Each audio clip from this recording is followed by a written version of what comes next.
it. If they doubt me, I'll shine every time. That's my habits. Say my name, watch it ring. L-Dot's got that crown I bring. Front row, whole block gon' sing. One more time, let the loud bell swing. Scot free, scot free. L-Dot got the whole block on me. Scot free, scot free. Too loud, too clean, too easy. Scot free, scot free. Turn it up, let them all see me. Scot free, scot free. Morning show, in the cities with me. I talk slick, but I move smart. Big grin, cold heart. Every win got a clean start. No luck, all art. Break dawn, I'ma own the slot. Go talk, can't fold my spot. If they want smoke, they know I got. Heavy steps make the flow drop.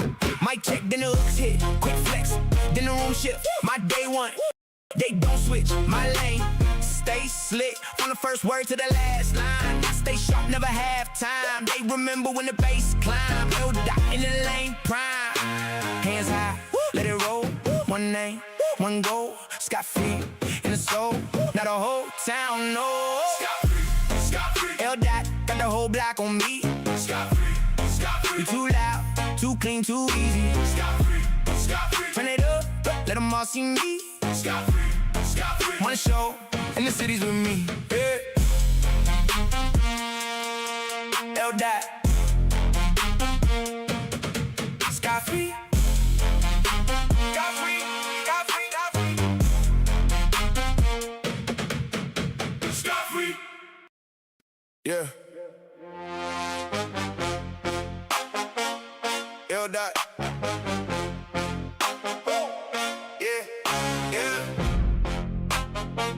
Come on in, people. Come on in. Come on in. Come on in. I'm just getting everything set up. Hey, I step in, room shift, fresh fit, Just getting everything clean set up. wrist, whole Give me team 2 on that. seconds. New tip, big We talk. almost there. I do this, morning show on the main event.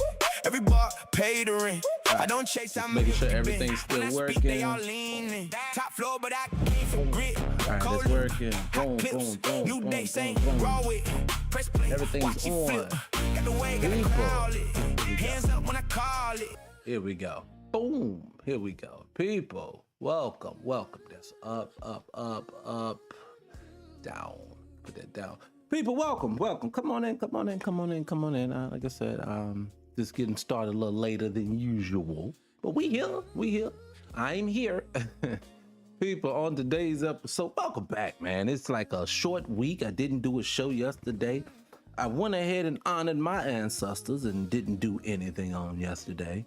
And I'm not talking about because I'm this man who is God bless America. No, I'm about black folks, and black folks sacrifice for me and my black butt be here. So I make sure I pay homage by doing nothing. People, on today's episode, if you see the title, like I said, come on in, come on in, come on, hit the like button as you come on in. We got some stuff to discuss. We had a crazy weekend. Honestly, I don't know if the weekend was crazy. I took this weekend, and normally in black world, it's crazy every week. But I took this weekend and I decided not to do anything. And so since I didn't do anything, a lot of stuff I didn't catch. So a lot of the stuff that I want to cover is either stuff that I was looking at personally, or stuff that was coming in from late last week. Now, I do want to start the episode right before I got on, and I'm almost on time today. Y'all gotta give me my props. I started almost on time. so come on, hit the like button. But I wanted something. I saw Kevin Hart was on The Breakfast Club. Now, I could have turned this into like a whole video. I could have done it. But what I choose to do is I'm just going to discuss this a little bit as we get people to come on in. Come on in, because the main topic of the day is going to be about voting. Why black men are not showing up. And the reason why I say this is because Friday, as I was closing out the day, I saw this video from Roland Martin, and it was with this other brother. And I'm sitting here watching them talk, and I'm thinking to myself, this is so distant. Well, anyways, we're going to get into that conversation. So it sparked me to have this conversation on, I don't like the narrative that you make about black men, why they're not voting, and you make it about being misogynistic, this, that, and third, but we're gonna dive into it. But before we get there, I did want to discuss this Kevin thing. So Kevin basically is on The Breakfast Club today, I guess, and he's speaking on his position of what he thought happened with the whole George Floyd joke at his roast.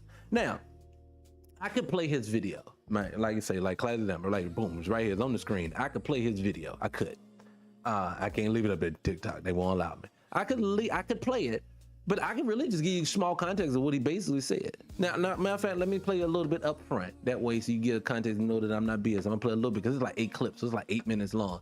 So I don't want to bog you guys down and slow the show down. So let me do this real quick. Let me do this. The best set, or one of the best sets between Tony and Joe. It wasn't a Cheryl, and I would. He said no. He said the guy who said the joke had the funniest joke of the night. Say. Naeem had a really strong set. Naeem had a very strong set. I was laughing out loud at Tony until that joke. Until the joke. But not even just that joke. I don't like when people joke about violent, tragic death. I like Pete's set, and then I was like, why you had to say anything about Charlie Kirk? Pete had a great set too. Pete had a Charlie Kirk joke in there. Yeah. Like, would I tell those jokes? No. First of all, let me say this about Charlamagne. You know what I don't like?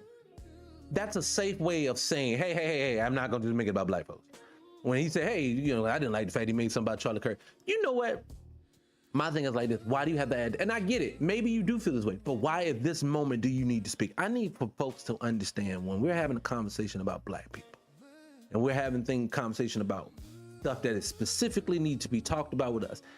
This is no disrespect to anyone else when you say, no, I don't want to talk to no one else about anything else because I'm having a conversation about black folks right now. That's very easy to say, in my opinion, but for some odd reason, it is frowned upon and across the culture that you can't act like that. You can't say that. Well, anyways, let him finish. But do I get why? Hold on. Got people popping in with notifications. I don't want to even get your notification having ass out of it. Go. Right. They're being told? Mm-hmm. Yes. Like, I'm not looking at Pete crazy. I'm not looking at Tony crazy. Like, that's what I know what you're going to do. Mm-hmm. I know your style of comedy. Did you see? All right. So, let me say this first. Let me go and say this. Hit the like button as you come on in. Come on in. Let's have this discussion about this real quick. First things first. The reason why I wanted to play because I want you to get a feel for what his tones was like, what he feels like. Now, I can go fast forward because she even goes into the point of basically she interviewed one of George Floyd's family members. Matter of fact, let's play what Kevin said about that. So she's ready to ask him. Let's say this. See the interview that I did with Terrence Floyd, George Floyd's brother? No. So he said no shot to you. No, that's look. I'm never watching it. That's fine. I just want to be clear. I'm never watching that. Like, I only brought it up. Even now that you told me, I'm not going to go back and go look at that interview.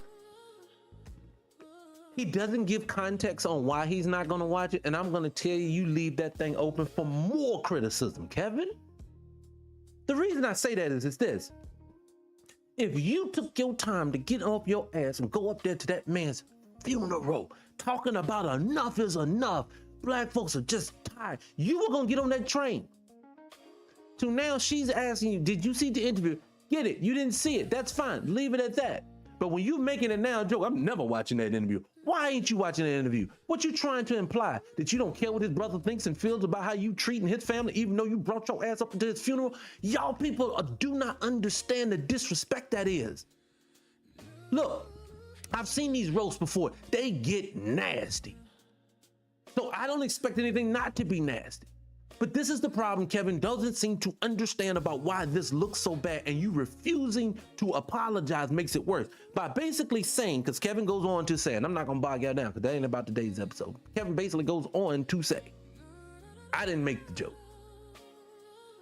What he does not understand is what I was talking about him last week. You cannot get two things. First things first, black folks are tired. Our culture is not something to be fucking played with. It's how we feel. A brother like me says, my culture ain't to be played with. You know what they don't get up there and talk about on them shows? Them jokes about them little hat people.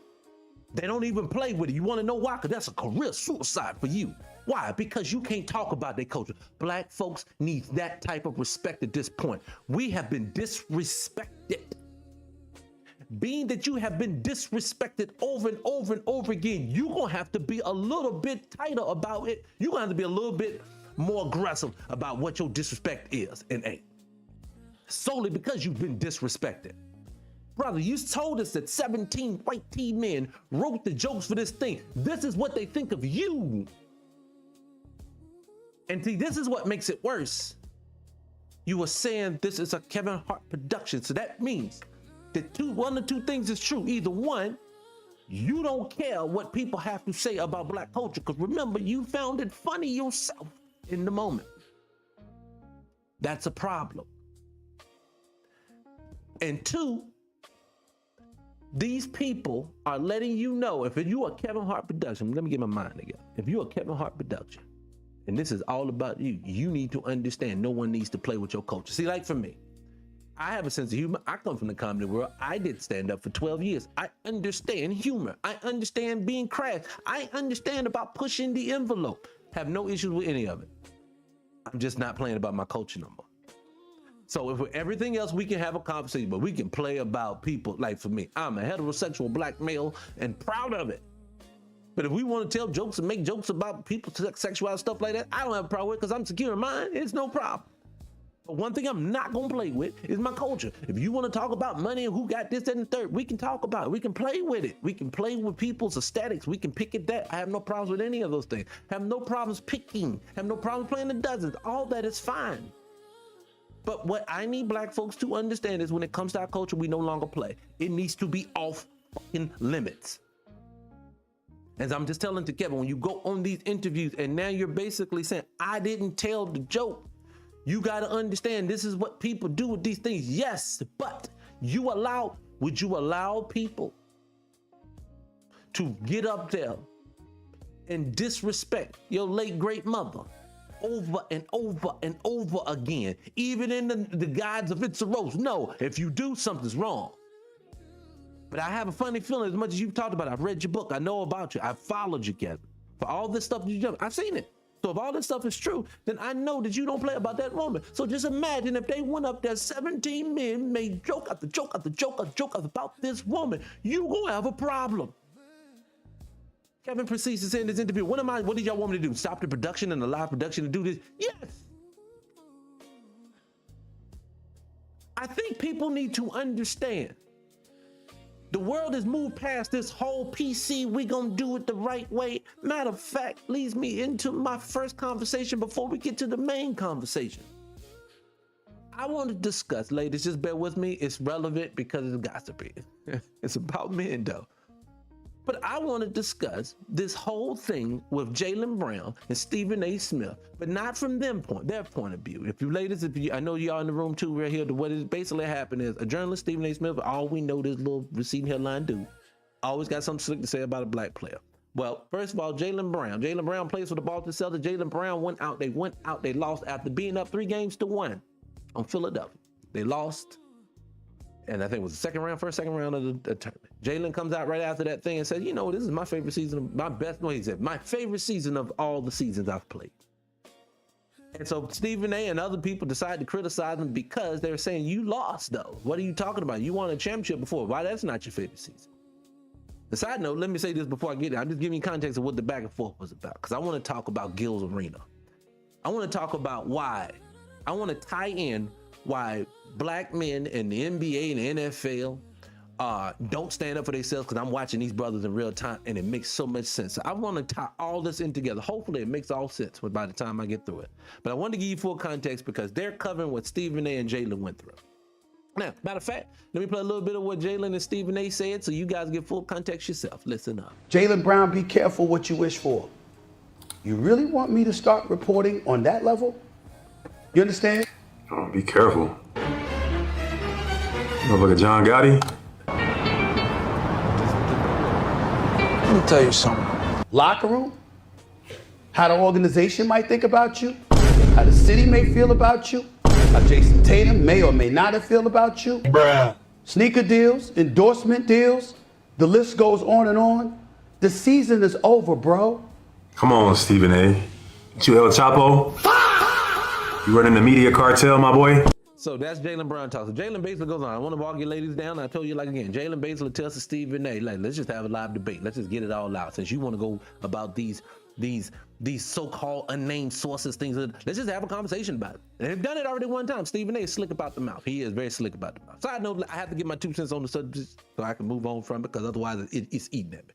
Stephen A. Smith has been denigrating black men forever. We all have said it. We all agree with it. We all say he needs to be removed. Nothing's wrong with what Jaylen Brown is saying when he says that. But the reason why I want to bring it up, because on Gil's Arenas, this is them talking about, and I want to pull that up. They having a conversation about, and this is between a guy named Kenyon Martin, ex-NBA player, Brandon, what is Brandon's last name? I can't think of it. Ex-NBA player, and Rashad McCants, former Tar Heel, former NBA player. I'm a Tar Heel fan, so that's why I know that. So they're having a conversation. McCants is going to be one speaking. I'm going to try to sneak it in real quick, TikTok, so you guys can see a little bit of it without them banning it live. Hopefully they don't get it. So I'm going to show it a real quick second, but I want to show you this is because they're all at odds on whether or not Jaylen Brown should be going back and forth with Stephen A at all. Because Stephen A is a journalist with a big mouthpiece. Is he hurting himself or helping himself by defending himself?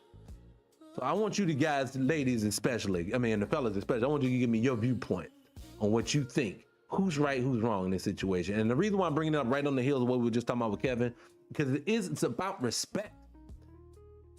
We have to get to a point that if you don't stand up for yours, the disrespect is just going to get worse, in my opinion. Hold on. Let me back it up. Hold on. I know it was a commercial. Oh, I knew it was a commercial. I knew it was gonna be a commercial, but I told you I don't pay for it. Hold on, give me a second. All right, so let's back it up to the beginning. Your workflow. God damn it. All right, give me a second. Another commercial. Give me a second. So I want you to give you the full context. We're gonna walk through this real quick. This is a classic example of throwing rocks and hiding And this is Rashad McCants talking. in your hands. I think people in the media Y'all have saw that done real for quick? years is to think that players can't come back at them based on what they start. And I think Stephen A. Smith has been doing this for years, which is voicing his opinion. Just like anybody else in the media, let me voice my opinion, let me say this about this player, because what is he gonna say back? All right, so it started in the Olympics when he did the thing about the marketability. Jaylen Brown didn't have a platform to just go out there and be like, yo, that's wrong, that's none. For context, what they're basically saying is that let me tell y'all why Jaylen Brown, for the people who don't know. Jaylen Brown started his own shoe brand. He wanted to go about it this way. Now, they're implying, Stephen A likes to imply that no one wanted to give him a shoe deal based upon his marketability. And basically what they're telling you know why Jaylen Brown's not marketable? Now explain to me why this wouldn't be marketable for white people. I don't think it was Harvard, but he's Ivy League college, I think, with Ivy League in college. Clean cut black guy, articulates himself very well. Talks about business. Boston Celtics, in Boston, one of the most racist areas in the country he's in. He's playing in this market and is navigating it to the point they paying him $300 million. You cannot tell me this man does not fit the mold of everything they should want. No, it was the fact that this man decided not to go the route of everyone else. Now, I always say this about sports. If you refuse to follow the mold that they put in front of you, you become an instant problem. Don't matter if you're nice or sweet. It don't matter if you're aggressive or mean. Jaylen Brown does not. See, they tried to play Lamar Jackson like, maybe this is marketability, this is braids. We don't know if we can sell him. No, Lamar Jackson decided not to get an agent. Lamar Jackson decided to do his own thing. And then all of a sudden, he's been a problem. They've been trying to make him a problem for years. He does nothing wrong. They tried to make him a problem. Same thing with Shedeur Sanders. Shedeur Sanders talks about and confidence and being leadership. The same shit that they feed us all the time about black people, what they want for us. He's exactly that, but he's a problem. No, his family is confident in themselves and they don't like confident black men. So Jaylen Brown's another black guy to say, hey, if we're basically selling our likeness for these shoes, how about I just produce my own company and do it myself? Now all of a sudden he's a problem. His marketability is down. We don't know if we want to invite him to stuff anymore. This is Stephen A talking. So Jaylen Brown has a problem with it. Jaylen Brown calls out Stephen A for his reckless mouth. Stephen A sits down, they basically hash it out. Stephen A go right back to the same reckless behavior. I'm dropping lights over here. Same reckless behavior. So what I want people to understand is that this man is always saying something slick. Always. And I don't think he has a problem I don't think it should be a problem that he has something to say about when it comes to it. Hold on a second. Anyways, I digress. We roll with it. That's all I'm saying. So McCants is riding with Jaylen and saying that I agree with that. Now let me keep going for a few more minutes. Ride with me. I promise I'm gonna open up the lines in a minute. The chat room in a second. But hit the like button, come on in. I'm gonna get through. We're gonna get to the main topic. None of your business, and I don't know where your sources are since you can't name them, but leave my name out your mouth, right? That didn't happen, but they did have a sit down where it was an apology and all this clearing up type shit, right? So Stephen A has an opinion on what happened at the end of the Celtics season and Jaylen Brown going out there and feeling the way he felt and voicing his opinion on his circumstance on his own stream. You made your opinion, but now we're in a landscape where Jaylen Brown can now voice his opinion. We supposed to all respect your opinion based on what you say about other players. And it's supposed to be, that's it. I said what I said. Now Jaylen Brown says something back. Now he's attacking you. How? You threw the rock first. Exactly. Sledge your hand. I agree. Totally agree. I never understood how somebody can tell someone else what's disrespectful to them. I'm going to speed it up in a second, guys. How can you tell me what's disrespectful to me? I didn't disrespect. Yes, you did. I just told you you did. You disrespected me. You can say I didn't mean to disrespect you. You can say that wasn't my intention to disrespect you, but you can't tell me that I wasn't disrespected. You disrespected me, bro. 100,000%. See, that's my issue with Stephen A. Stephen A has an excuse every time somebody has a problem with what he said. And then it's always about, hey, brother, I'm just doing my job. That's fine. This is what I need for people to understand. Let me be a ball player. Let me be out here. I'm going to take it worse than Jaylen Brown don't take it far enough. LeBron don't take it far enough. My thing is like this. You have a job. I don't have to respect your job just because you have a job. So what I think Stephen A needs to understand is that when people have something in them leagues to say back to you, no, it's not disrespectful. They don't like the comments you made about it. The same way you don't like the comments when Jason Whitlock's big ass say something about you. No, the problem is this.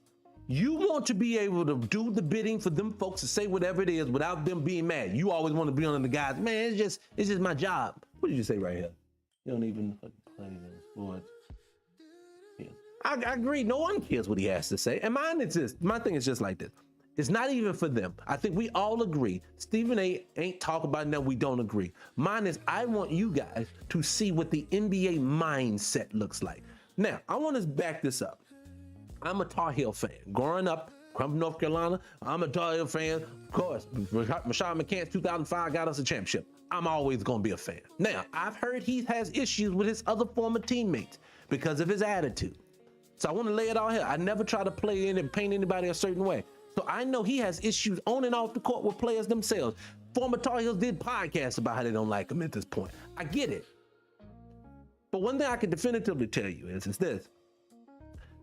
Rashad McCants, everyone says it though. They talk about his attitude, talk about everything else, but this boy is balling his ass off. To this day, Rashad McCants is one of the people they talk about. I heard Raymond Felton say, the former Tar Heel too, he made the statement, even over players he played with NBA, superstar, NBA legends, he said, I'm putting Rashad McCants in front of all of them. That's how he be balling.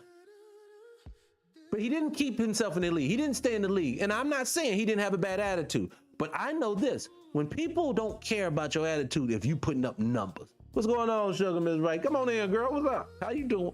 I've skipped yesterday, so come on in. We got to catch up. So I just want to pay full context, but I also know that when you have a mindset of standing for yourself, that is frowned upon from the dominant society. And I want to show you what these other men that's in this room, again, we get in there, I want to show you what these men like to talk about and how they talk and how they view the world. Now let's look. So the fact that Stephen A gets back on the show to corroborate all the fucking rocks that he threw, I just see too many people doing this type of shit. Like, there are people throwing rocks at me, but then when I throw the rock back, it's like, I didn't expect you to throw a fucking mountain. Now that the mountain's on top of your fucking head, you're like, hey man, don't make me do some real journalism and really go after. Now you're starting another narrative. You get his narrative. Hold on, I want to get now big. So if it's my favorite year, yeah, my bad. Well, I still non-existent to number 2 in the East, and we're gonna motherfucking pile on him like he did something wrong by saying I had my best season ever. What's wrong with telling? And let me give you my conjecture on his best season ever. Instead of diving, because this is my whole thing for the whole thing. They trying to paint the narrative that Jaylen Brown basically don't like his other player that's on the team that's a superstar. What's wrong with you for why you talking about this your best season? Are you saying it's your best season because your other player was out all year with an Achilles tear? Are you saying that's why it's your favorite season? How about this? If you ain't here to tear down brothers, because I'm going to tell you an easy way to gossip like those sports people do, but still without tearing down black men at the same time. I'm gonna show you how you do it, because I love black people. I can still be objective of black people in the sports arena, in the real world, without tearing you down. I'll show you an example how he could have done this whole situation with Jaylen Brown and would have avoided all of this. Jaylen Brown, they could ask him the question on the show. Stephen A, Jaylen Brown said it's his favorite season. How do you feel about that? Well, you know what? First thing first, we don't know Jaylen Brown's personal life. We don't know why this was his favorite season. It could have been something as simple as the fact of the chemistry this year was unlike they had never seen before. Maybe some of the players that came in, they personally got along better. Maybe management figured things out better. Maybe just Boston itself, it just was a great year all around. And he's just speaking to how, man, it was just a good season for us, man, even though we didn't make it all the way there. Now, it could have been that, but I will tell you, Jaylen, this. It leaves too much interpretation for people to come in and think it may have something to do with you and Jason Tatum. And I don't want that narrative to be out there, because I don't even think this is the type of way this brother thinks. That's the way that you do it. No, you don't get your monkey ass on here and say stuff and make innuendos like you and Jason ain't cool. Why ain't been on your podcast? What about, I be hearing stuff about the team don't like you. I be hearing stuff about management don't like you. Are trying to paint this man as being a problem. So then, no, Stephen, you don't get to go on people's podcasts like Cam Newton and talk about, man, I feel bad when black folks say I be attacking you, because you are. You want to know how I know you know what you're doing? Because you know to stay away from that type of conversation when you talking about a white tea woman. Oh no, let me tiptoe my ass around that. I don't want to talk about that. When Dana White slapped up his old lady, what did you do? Oh, that's my friend. I don't want to do. You know what you're doing. But again, it's not about them. I want to have a conversation about these NBA players. I'm trying to get through McCann from talking so goddamn much and let them talk. Hold on, here we go. Telling the truth. This is my favorite year. Oh, my favorite year, my bad. Well, I still think it's his best season ever. But that's yeah. Here we go. Now here's the guy. Here's Kenyon Martin. So if it's my favorite year based on...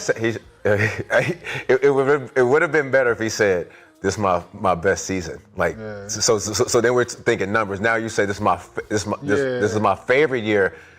That can, point, right? Because we won a championship. And you won a finals MVP with the counter. So it's like, it's just more, if you would have been like, yeah, man, this is my, this is my best year. Yeah, as a player, I feel like there's.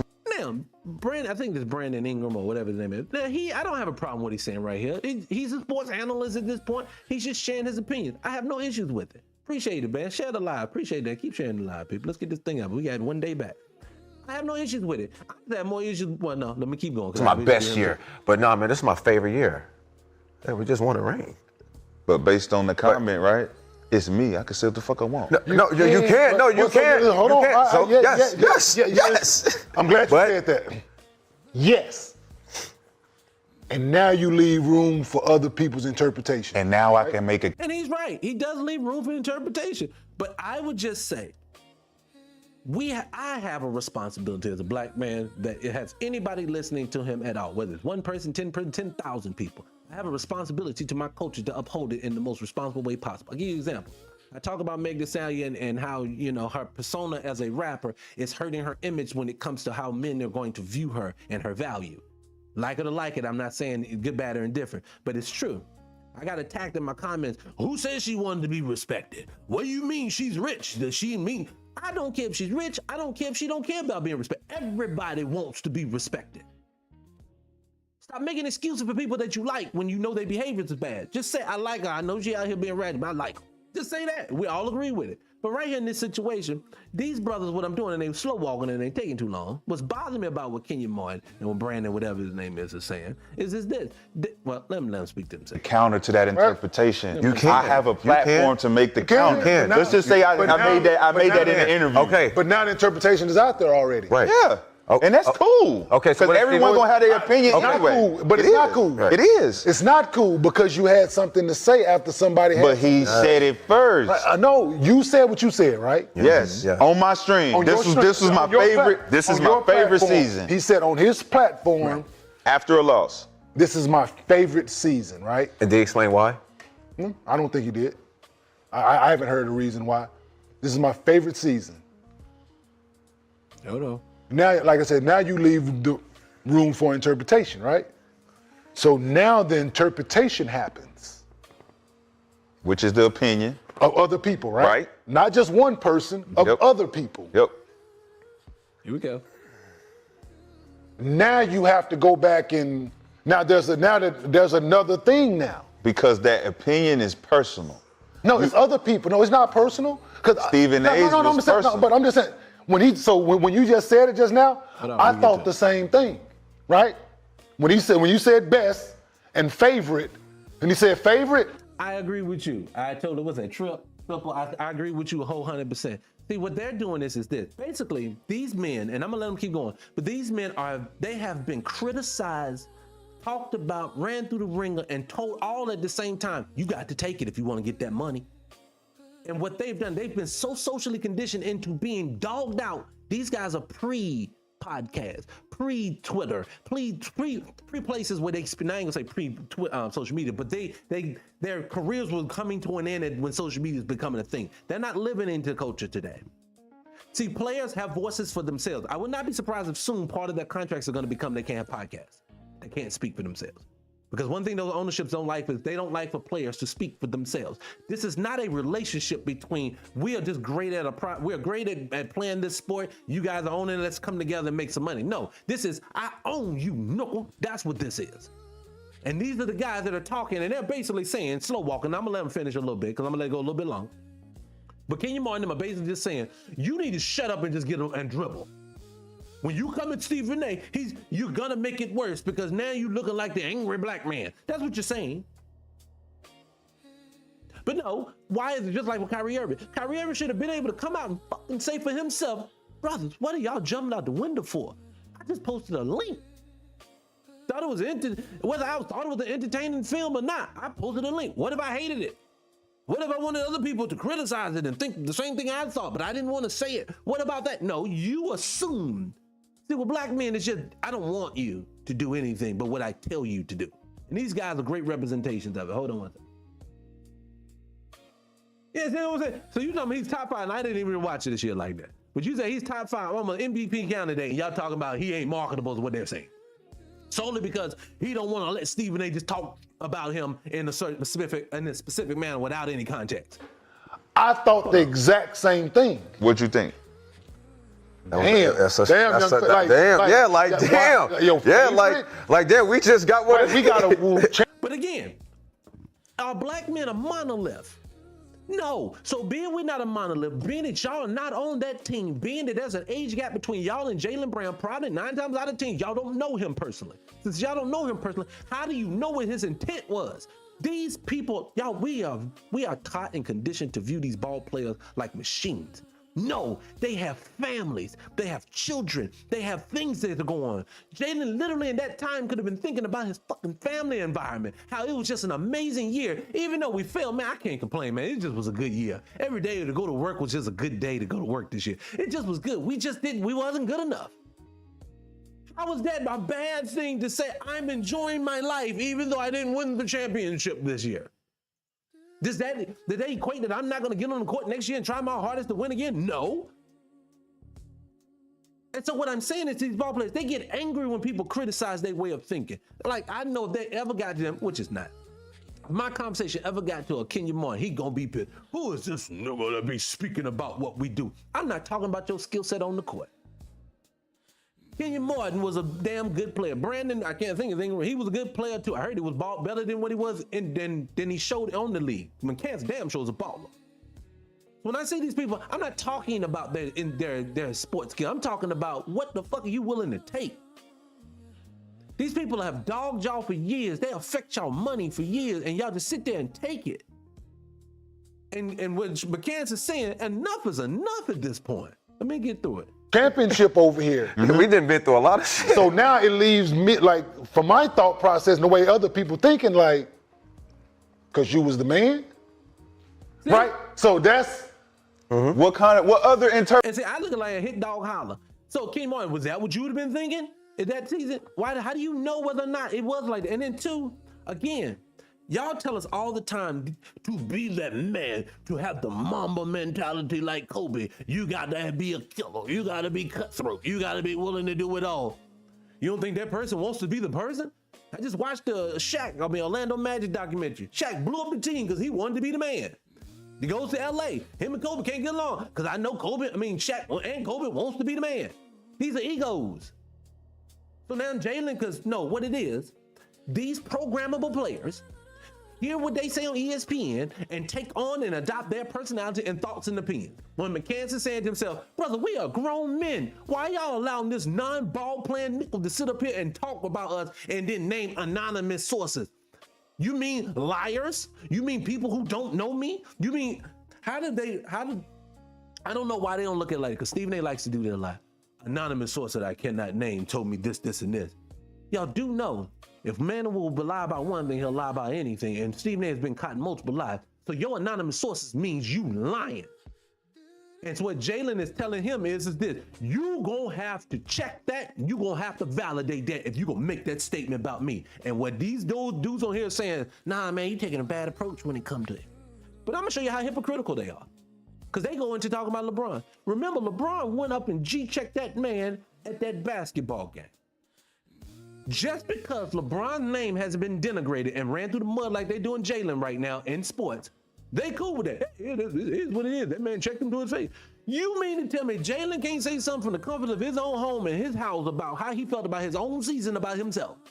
But Stephen A can he can run Stephen A down at a timeout and basically threaten him, and y'all cool with that? That's professional. No, that is because LeBron's LeBron. Reverse roles. If LeBron, which he did, goes on Pat McAfee talking shit about Stephen A, nobody had anything to say. Gil's Arena didn't have a problem with that. That's what Jalen was doing. But for some reason, I guarantee you, if Jalen Brown had went up and ran up in Stephen A's face at a halftime thing, y'all would have said to that man too, man, that's not the way to handle it. Now you're just bringing the streets to the work. Shut up.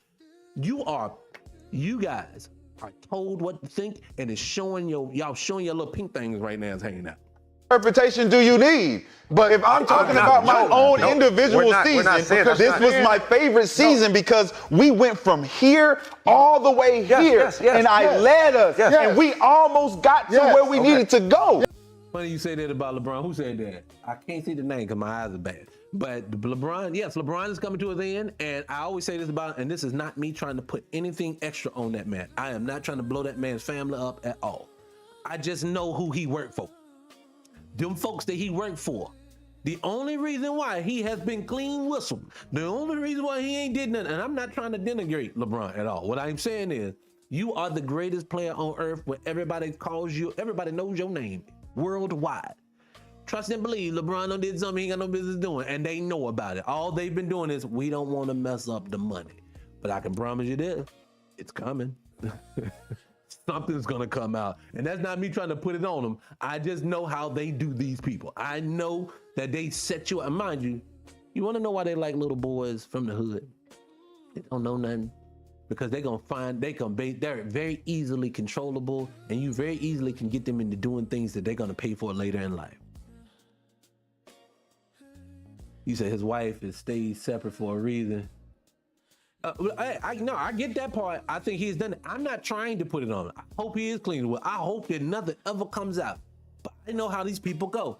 Will they put something on you to make you tell me which one of them don't come? They all gonna have to suffer something. LeBron just ain't hit his yet. There's all it, and all it is, he's been too marketable. Waiting for right now is that person, and I think it's gonna be Wemby.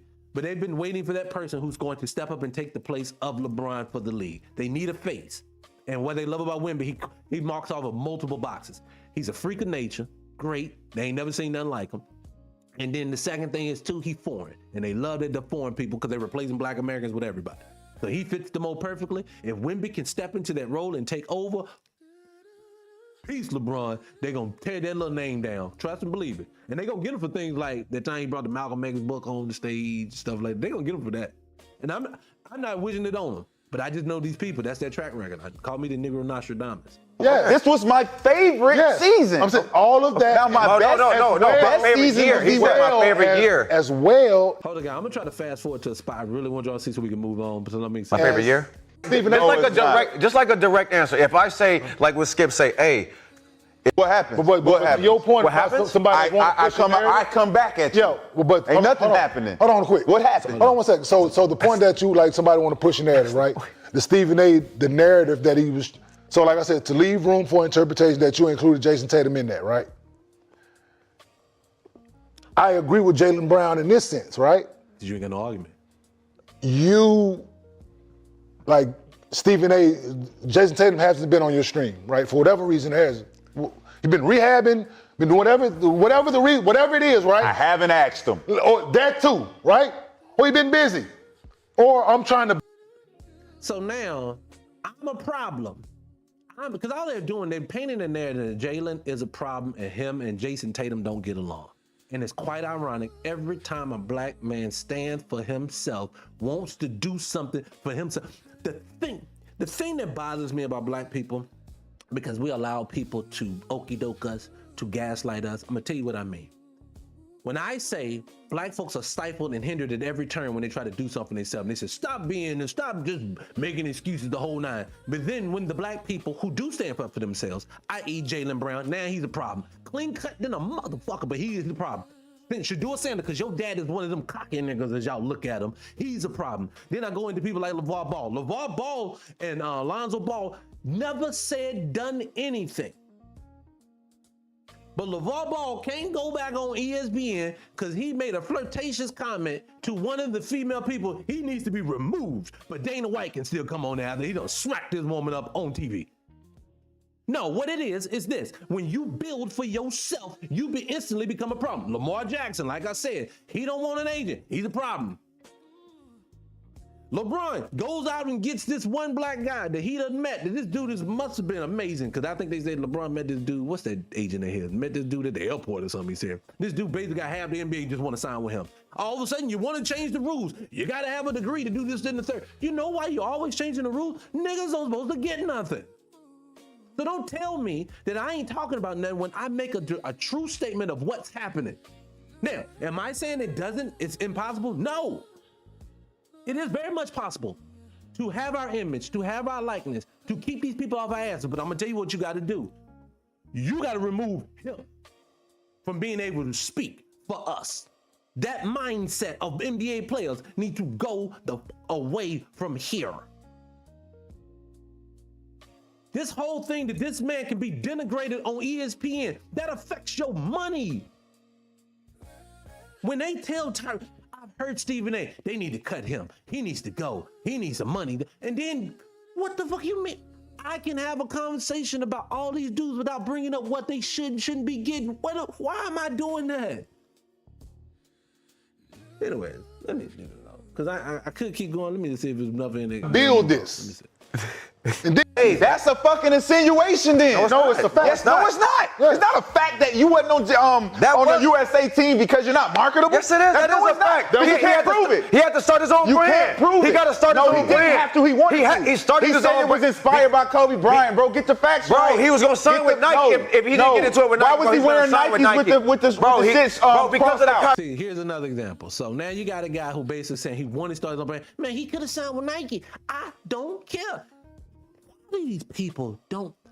Brandon Ingram, Kenyon Martin. I hope it's Brandon Ingram. I hope I ain't throwing. No, he's not Brandon Ingram. I think it's a young man name. But these brothers do not understand is this.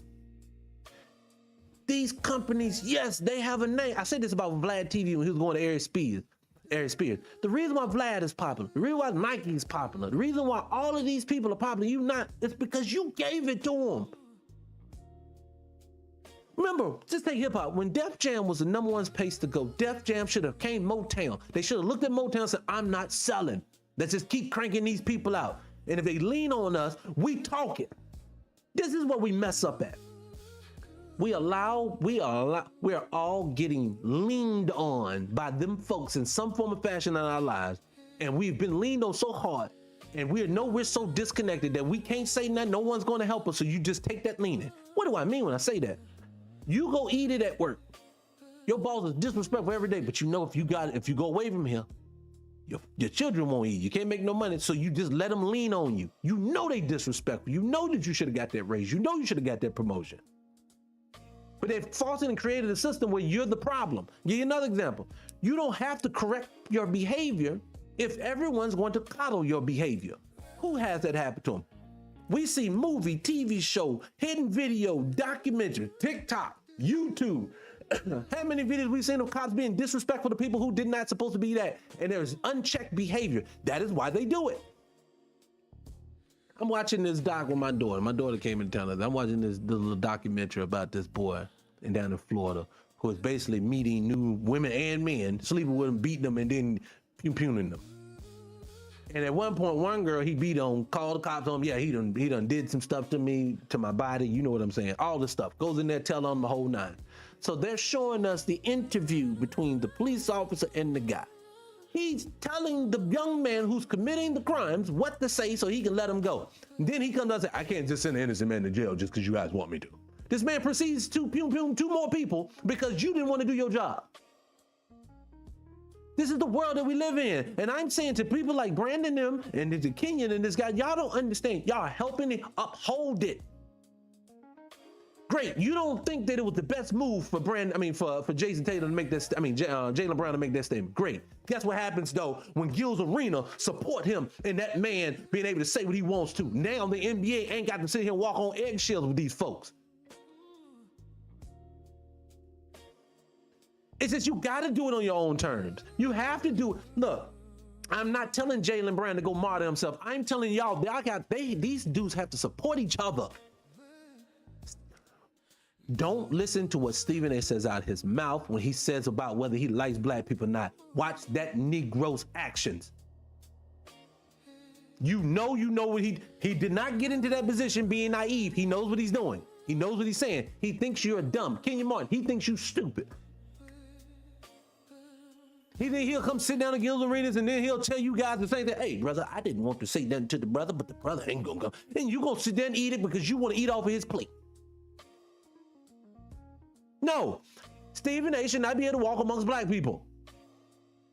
Let this guy free ever get to a sports show and let it be to the point where we're actually cranking numbers. If he come on my show, I can definitively tell you, he ain't gonna like it by the end. Cause we gonna have to talk about all the disrespectful things he done did and said, and then ask him to change. He gonna have to be, and I know he think he can talk, but nigga, I can talk too. Oh, I would love to have a conversation with him. Please, let's do it. Anyways, let me move on. Let me move on. Maybe y'all gonna make me wear this thing out. Anyways, move over here. All right, so I did want to talk about that, and I wanted to get it. I got a couple other things, but I'm gonna go here first. I'm gonna go right into the topic because we need to get into it. Please hit the like button, share the live. Come on now, hit the share. They don't do nothing. It's on the screen with you. Share that live. Tell people we out here popping, ready to get into the main topic. Main topic I want to get into. I saw this video about rolling. Matter of fact, let me get it pulled up while we're talking. Oh, let me pull this down. Let me get it pulled up while we're talking. I saw this video of rolling, and I want to go through it a little bit with you guys. He's talking to this young man about why black men aren't voting and what black men are thinking about the vote. And one thing I don't like, first things first, the guy in this video was rolling. They're not committed. Hold on, we gotta stop this. We have to stop allowing people okie dokas. Because I went on this young man's website, and there's a guy on here. Let me see if I can hover over his face so you guys can see his face. This guy, right, if you can see the video, I'm gonna put it right there. Real quick, guys. TikTok, look up. Look at the screen. I'm ready to put it up here. This guy is in the bottom of the screen rolling. Well, this guy, and I don't know his name right now. I can't think of it right now. I'm gonna let it play.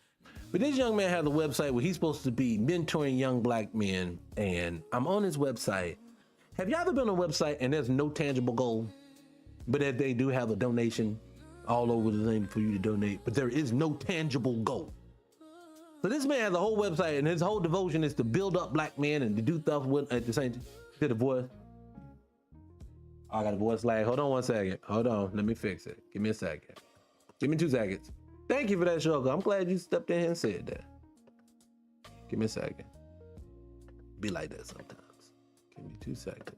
Because I want to make sure we ain't messing up on here. When it gets better, I want you to tell me again, all right, Sugar?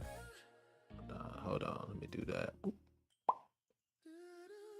right, so let's do this. How about now? Is it any better down? Give me a thumbs up if it is. Give me a thumbs up if you can hear it and it's not lagging at all. If you can, because I want to get into it. Let me know. Somebody let me know. Wait, tell me if you can hear it well or not. We're gonna hold it right there. I don't wanna hold you up. Hit the like button while you're in here too. Come on in, people. All right, good deal. All right. So So my thing when I was talking about with Roland is, and let me see if I can dive right back into it. My issue with the brothers' website was this: there was no tangible goal. And when I mean there was no tangible goal, there was nothing tangible on it other than the fact of he was there telling black men to go vote. And say, I don't like that. Thanks, Ms. Wright. I don't like that, because my thing is like this. We are moving to an area in this where we can tangibly get stuff done. And if I'm going to be out, look, class example. We have, when the website goes back up, I'll have one up. But mine is supporting of basically, I want to get the message out. So if I'm going to do, I'll tell you specifically. If I need equipment upgrade, I'll ask for maybe some help. If I need, because I want to start hitting the road, I want to go out to small towns. I want to start highlighting Black Americans again. Get back on the grounds. Because see, these white tea people are out here on these YouTubers, and they're out in our neighborhoods, and they're showing us in the most negative light when we have a great story to tell. So I want to be able to travel around the country, be able to highlight us in a different way, stuff like this. This is things that you could do for. But you see the tangible. But one thing I'm never gonna ask you to do is to give me money so I can keep talking to y'all. You said us voting is not changing. No, it ain't. Your vote ain't changing nothing. So this whole website devoted to it. So I'm gonna let him and Roland talk, and I'm gonna dive through it because I want you to hear what these brothers thinking. Matter of fact, before I get into this portion of it, I want to play the other one that I caught Roland do. This is them talking about why black men are not voting, and I want y'all to hear this. I've said there are a lot of black men. Listen to this. Who are also angry at Democrats because of black girl magic. Pause. Now let me say this. I've made reference to Black Girl Magic. I've made reference to Pretty Girls Rock. I've made reference to minority set-asides from single black minority black-owned women businesses. I've made references to this being a net positive to our culture. Why do I say that? Because Roland's ready to make it sound like we just some hateful niggas, and that's not what's happening. No, it is disproportionately separating our household in the unpositive manner. It is women are telling us, I want men to take care and protect their household. And guess what? You have to pour economically into that base so he can grow. Why would you in turn say women say that they want to be protected, be taken care of in this manner? Men say they want to be the providers of their homes. Then why would you take most of the money, damn near all of it, if you are going to set some aside for our culture and give it strictly to the woman when it's going to put us upside down? That is what context what a man like me would say, would you say, why I have a problem with Pretty Girl Rock. It is because you are knowing it's the same reason why the woman can have a place to stay, why the woman gets set aside in benefits when she has a child and the man has to go. I need his ass to be useless. That is the same reason why black men was the ones who was always in corporate America. You don't see black men in corporate America at all anymore because they don't want black men in corporate America anymore. But watch the bullshit narrative that these two spin. This is why I don't deal with these people. Listen. See, I ain't got a problem saying it. And I've had conversations with many sisters who kept assigning everything to misogyny. And I said, you can't do that. And I'm like, take it from me as a black man. I know the conversations that I have. And so what I've had to say to brothers is, yes, us. Brothers, you're offended by black girl magic. You're offended when people say that black women are the backbone of the Democratic Party. Why would we be offended? Ask me, a brother who's politically aware that it's part of these, would be considered part of the second largest block for the Democrats, black males, behind black women voting for you. Why would I be jealous or at them for having that position when they ain't did shit for me? Great, we're the number of black men decided to vote more. Because mind you, this is a very easy thing. Instead of me getting, how do you paint a narrative that black men mad that y'all the number one base? Why don't we just come out and vote more so we can be the number one base? No, we don't do that because we know better than not to do that. Any narrative that don't make any sense makes no sense.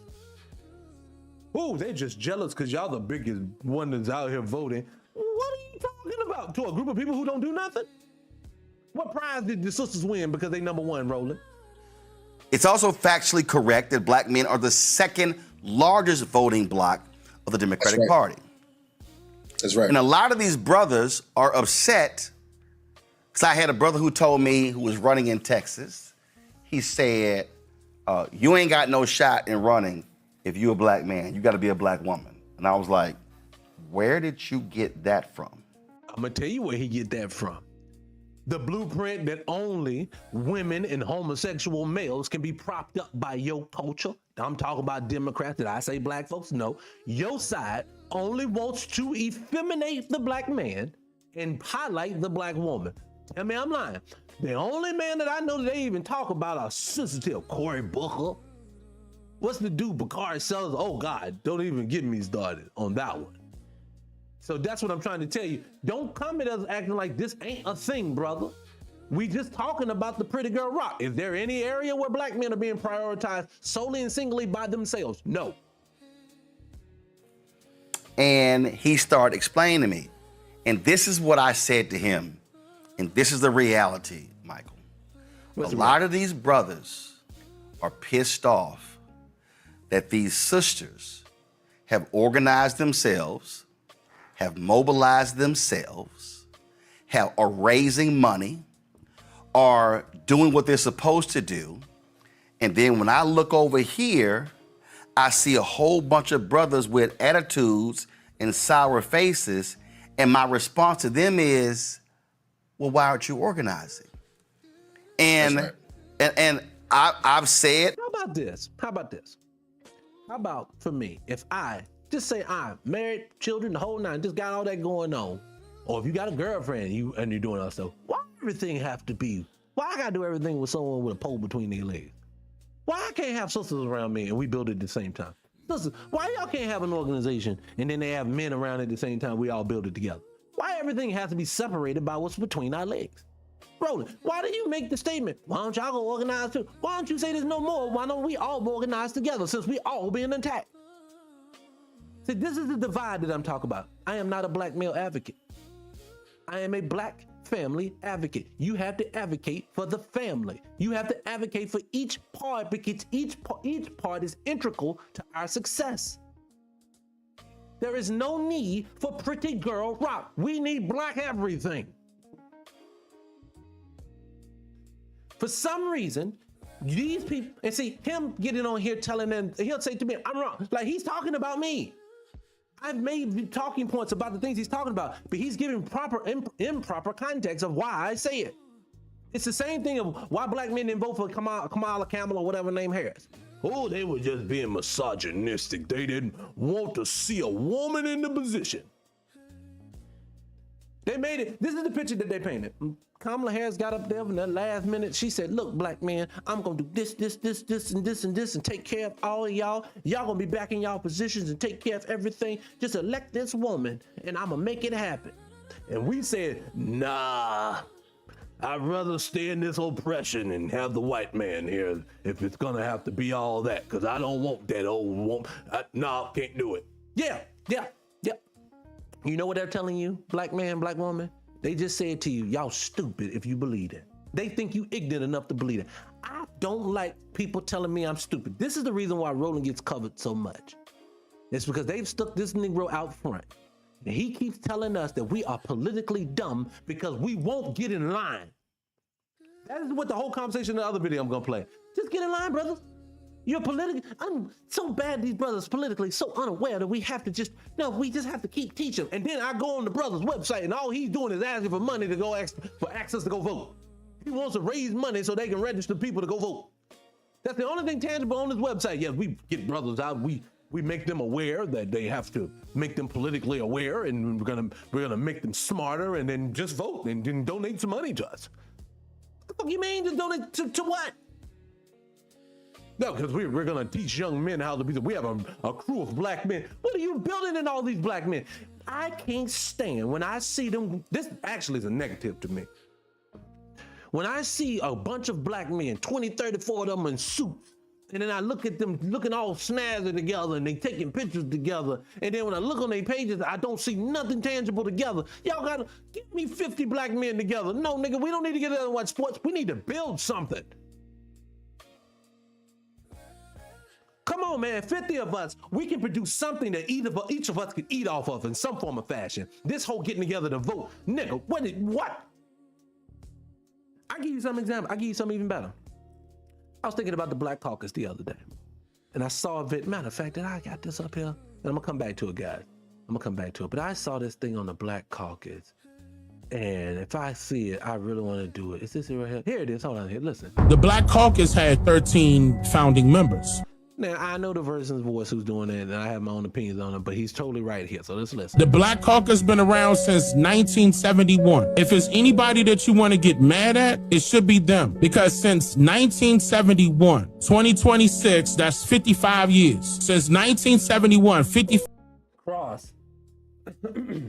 Cross, you can do it. Tell me what question you have and we can bring it up. I have issues with people just randomly asking to accept. I have no problem having a conversation with you. Tell me what conversation you want to have and we can have it.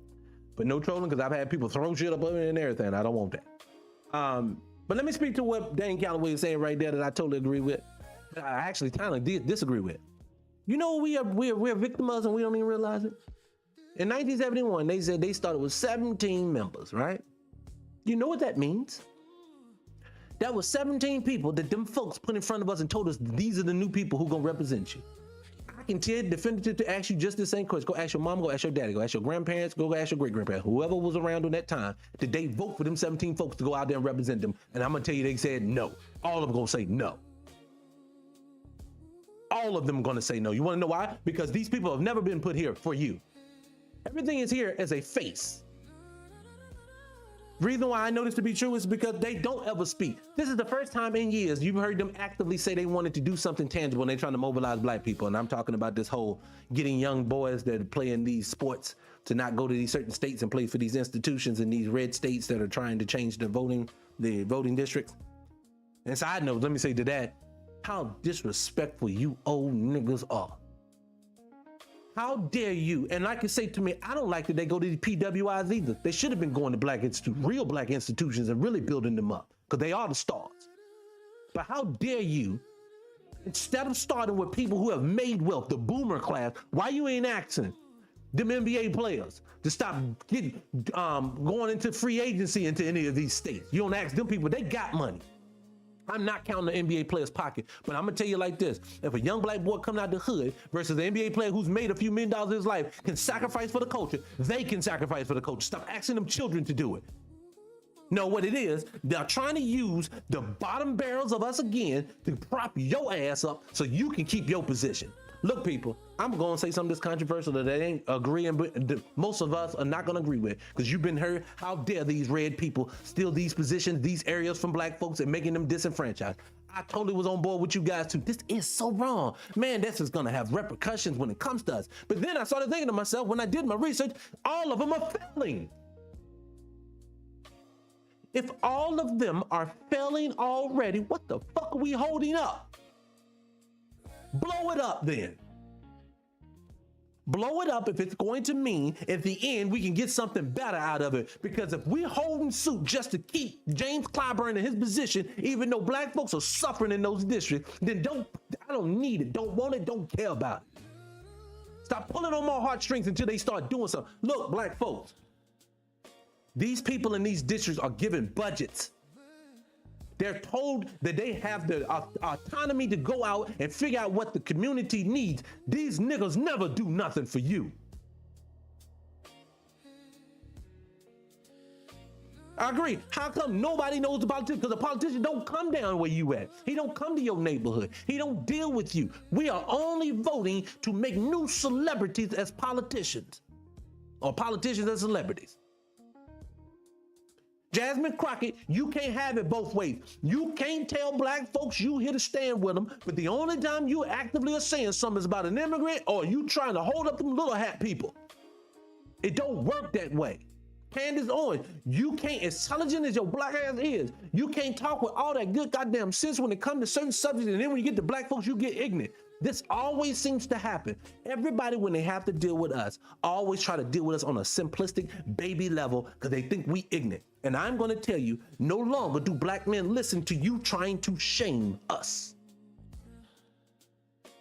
Call me the YouTubian struggle streamer. I don't give a fuck. I can tell you like this, bring me on my platform. You're not going to sit there and give me a microphone. You're not going to be able to sit there and do that and then turn around and think that I'm not going to ask you valid questions that you don't never like to answer. Let Roland keep finishing. Listen, I got no problem. I've said to Khalil, bruh, Win with black men. Yes, we had that great call the day after Kamala Joe dropped out. I said, but the meetings have to continue. Black women, the reason Win with Black Women is so potent today is because they started as the purpose was to get the nomination for Kamala Harris. They achieved their goal in 2024. Then they said, well, let's keep. So here's another lie. Did these women get her nominated? Or did Joe Biden, like we all heard, say, I'm too retarded in the brain to talk. We got to get to the number 2. And the party agreed.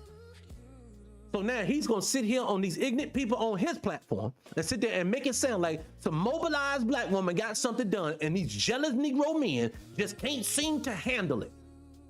Why would you sit there and lie like that, knowing good and full well that is not the truth? Why would you lie like that? Unless you are bought by them folks. That is the narrative they always keep wanting, all of them doing it. You said, what are black men politically, politicians doing? No politicians doing anything. Boss lady, you go back and forth all the time, but ask yourself this question. I didn't ask you who was up here being sassy on the microphone. I'm talking about tangibly. Who has gotten you something that you have used and said, without this sister, without this brother, without this person, this wouldn't have got done. You ain't gonna be able to give me nothing. What you're gonna see give me is there is no black men ever in any prominent positions anymore, but we don't control that. See, I keep talking like that because I do want to control. See, for me, if we have like this brother Michael or whatever his name is, this brother Michael says he has a room full of black men. What the fuck are y'all producing? I'm by myself. Every time I talk to other Negroes about stuff like this, these types of brothers, when I contact these groups, when I get with these brothers and I start talking stuff like this, do I get return calls? No. When I get into these organizations, when I sit down and get invited to some of these groups and I start speaking to these people, all of a sudden I don't get to invite to the next meeting. The reason is because I actually, if you got people in a room, don't look, I paid attention. When I read things, I like history, I like reading, I like understanding, I like looking at success. You know what happens when people were successful? They got in rooms together. They came up with a plan and they implemented that plan, and then they changed and pivoted based upon what they needed to do until they became successful. The mob didn't start out being great. They had to make it great. They made rules that was beneficial to themselves. They politically aligned themselves with who they needed to. And if they needed to move by force, they did whatever they needed to do. You keep getting told it don't work that way in the world, but for, other than, it works for everyone like that other than black folks. Black people is different. Nope, that's the difference. You don't fight. You don't get angry. You don't say anything. You always forgive, and you go get in that voting line, sir. You see how when it talks to me, I always say when it comes to black folks, when we have to stand up, we have to do it at the ballot box. No, let's show you the world that you live in, black man, black woman. J6ers get money set aside, get pardons, and all they did was get angry and decide to go do some shit one day. And the system coddled them. No, they will take you and make you angry with me because I say you should get something. They have you angry with people like me saying Roland is full of shit because all they want you to do is stand in that line for no reason. And mind you, the same man that told me I had to be at war with this other side because this side is going to look out for me and I need to be loved, it's the same person standing in front of me right now and telling me that I'm misogynistic. When I know it ain't got a damn thing to do about it. You could have 80 women if all women government was running and black folks were thriving. Thank you, sisters. You did something where I love black guys good to do. No, that's never the narrative. You want to know why? Because it's only about making y'all believe that we have no value. See, Roland doesn't care because he has no woman. I even made question. Well, anyways, you get what I'm saying. He has no woman. He don't care. Why does he get to speak like that when he don't care nothing about no woman?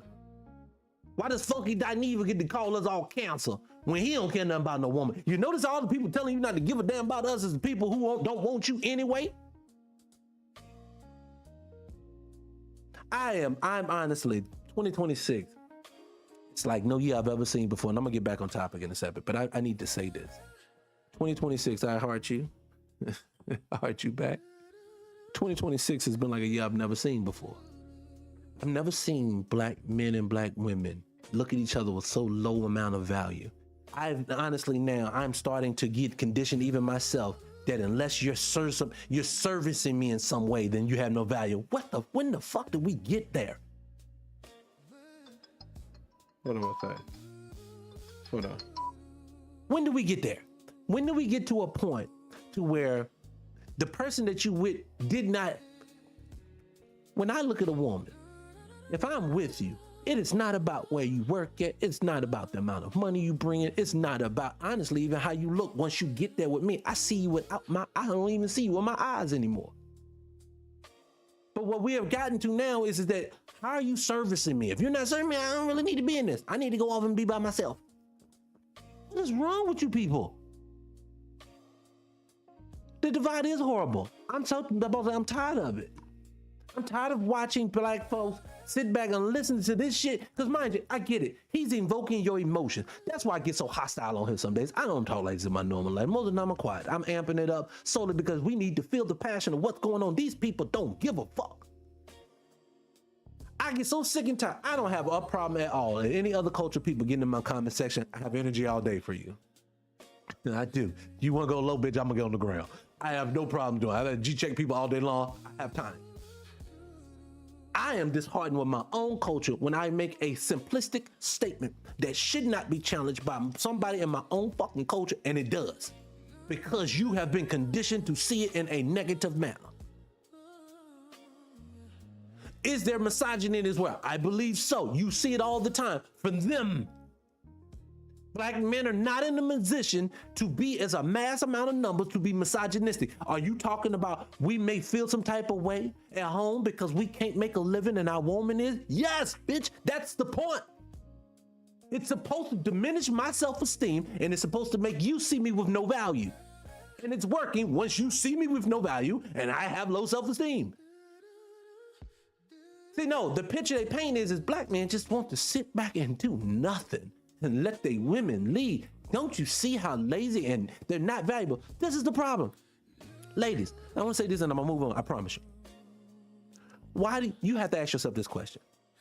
Why is it that now that you're the person who's making the majority of the money, now you're better by yourself with yours? But when he was doing it, him providing is what made him special. Him being able to do is what made him. So now the fact that you have it for you see why men don't care about your money, because it don't affect us. When y'all get it in mass numbers, you go over and be by yourself. And they studied us. They understand that's how it's going to work. If the system is designed this way, and it's not a race thing, that's based upon our sexuality. Women, if they have to lead, will only see themselves as being the lead. So they said, put women in the lead in their culture. And what I'm saying is this. I have no issues. We see it now. We may not have saw it during the middle of it. I hurt you back. I may not have saw it when it was going on. We may not have saw it when they first started implementing this plan. But you, ladies and gentlemen, stop thinking that you are special women, that they are now decided to put y'all in those positions. I'm not saying that you're not special, lady, but your value is not in how good you can work for daddy. I'm sorry, it's not. When we were there, it was not predicated on how good we was to work with our white female counterpart. It wasn't. All it was is they said, great, we'll allow them to be here, and we're going to try to suffocate them in that area. Yeah, understand this, ma'am. Sir, understand. I understand if you talk to a guy like me, he's so serious all the time. He don't, because I get told I'm serious all the time. You're too serious all the time. You don't see it. I see this. I watch plans get implemented, and then I watch plans get put into place, and I watch how your personality changes based upon what someone else just set in front of you versus you doing it for yourself. See, for me, like I said, I'm a student of history. Some of my people that I still go back to today that I listen to, even though, well, I don't even say they're not relevant because they are. Dr. Amos Wilson, John Henry Clark. I used to listen to a lot of old Professor Small stuff. People, Dr. Amos Wilson especially, when that man speaks, this man died in the mid-90s. He should not understand the way of the world, and he should not have been able to predict what was coming, and he did. He predicted everything that was coming, and we're sitting in the middle of it right now. And I'm watching and thinking to myself, we falling victim to it. I'm not gonna dog sisters because y'all up here thinking y'all special. But what I'm gonna tell you, it don't make you special, because what's gonna happen is, and y'all not feeling it already, when they throw them stats up, y'all bought them houses, y'all got them cars, y'all taking them trips, all that shit's ready to stop. And when it stops, you go look up, and you now, I'm telling you, sister, if you don't browbeat at your man to the point where he don't like you no more, now when you need him, he's not going to come calling. And I don't think people understand that. What it is, when you on top, watch how you treat the people beneath you, because it doesn't stay this way. I don't understand what people don't understand. But anyways, I digress. Let me move on. Now, what did you say here? All the black men, blending degrees, how many studies they are. They're studying us. They are. I just think to me, when it comes down, sorry, I'm trying to read the comments. I'm trying to get people to understand. Hit the like button, share the live too, man. Come on, we're gonna keep going for a little while. I just want us to understand. I get it. He's triggering your emotions. Roland good at that. You need to understand this is war, but this is what's happening. I get it. But at the same time, I also know that these people are full of it. In 2020, they said, well, let's keep going. And the problem that I see with black men, and Michael, I've told this to many black men, stop bitching that sisters have organized and mobilized, and you got to do it yourself.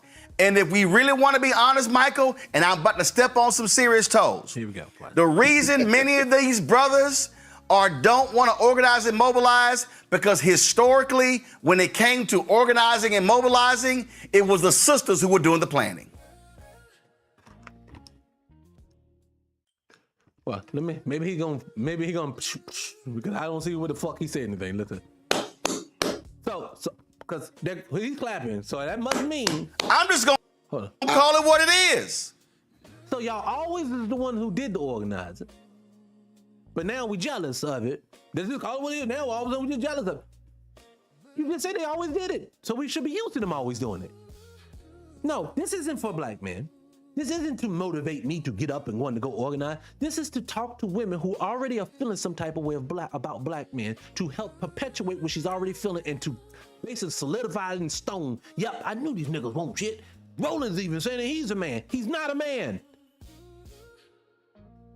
Roland, I can't, listen, I won't disagree with you. I would tell you this, some of my biggest mentors and some of my folks that I revere in this game are black women. I can go from Shavonna Sumter, I can go to Judith Finellis, I can go on and on. I mean, the names that can speak ad nauseum.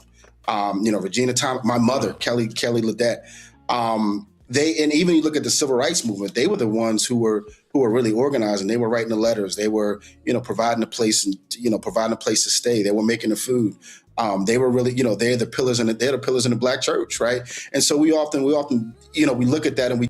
So, but see, here you go again. You cannot say you are pillars, this, that, third, you respect the whole nine, and then say black men don't. You can't say one brother, man, the boys and bombers boys, and they love their mamas too much. Where's the disrespect for black women coming in then? The black women who are organizing in these groups, if you peel back layers, they will not be funding themselves. It will be some white institution that's funding them. And it won't be because they filled out the paperwork and the brothers won't do it. No, brothers, you are open wide with an inferior group of people who have figured out a way to get in front of you.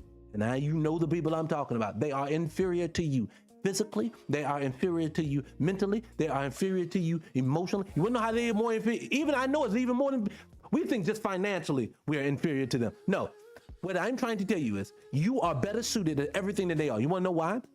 You ever notice when they're put on any type of stress that you've been put under, just at the slightest, they snap. They do something to themselves. They remove themselves. They whine, they kick like babies. They storm the Capitol building. This is what a person who is not emotionally regulated is doing. Your black man is doing it under trauma, under stress. Applaud that man for what he is going through the same way that you do your sisters.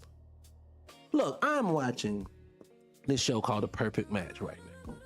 Judge your mama, okay? I told you this is my decompressing time. And on this dating show, it's like a Love Island show. I mean, yeah, like Love Island, but similar, but You get it. And on this show, there's a black couple that got together. And I want to talk about they're falling apart now. And they're falling apart solely because the sister is crashing out. She is crashing out heavy right now because of her insecurities, her fact that she doesn't want to grow up. She doesn't want to do things in a specific manner. But I only say to say this, all the women around her are condoning her behavior and they're making it about him. The world does this, ladies. They are allowing you guys to absolve yourself, and y'all absolving yourselves too. Men don't absolve themselves because men don't get to talk. Your men have nowhere to go. Hear me when I say this, and I hate to make it about this because it makes it sound like I'm just trying to big up men. I just want people, I can see it. Ladies, he is pouring into, Roland is telling you how y'all are killing it and y'all still worth $2. Y'all not killing it like we not killing it. That's gas. That's called gaslighting. Man, y'all out there. That's the same gaslight they tell them toothless hillbillies in West Virginia. Man, as long as you're not a nigger, you still good. No, they crapping on you too, dummy. It's just, I don't understand why I don't take that. I look at my life.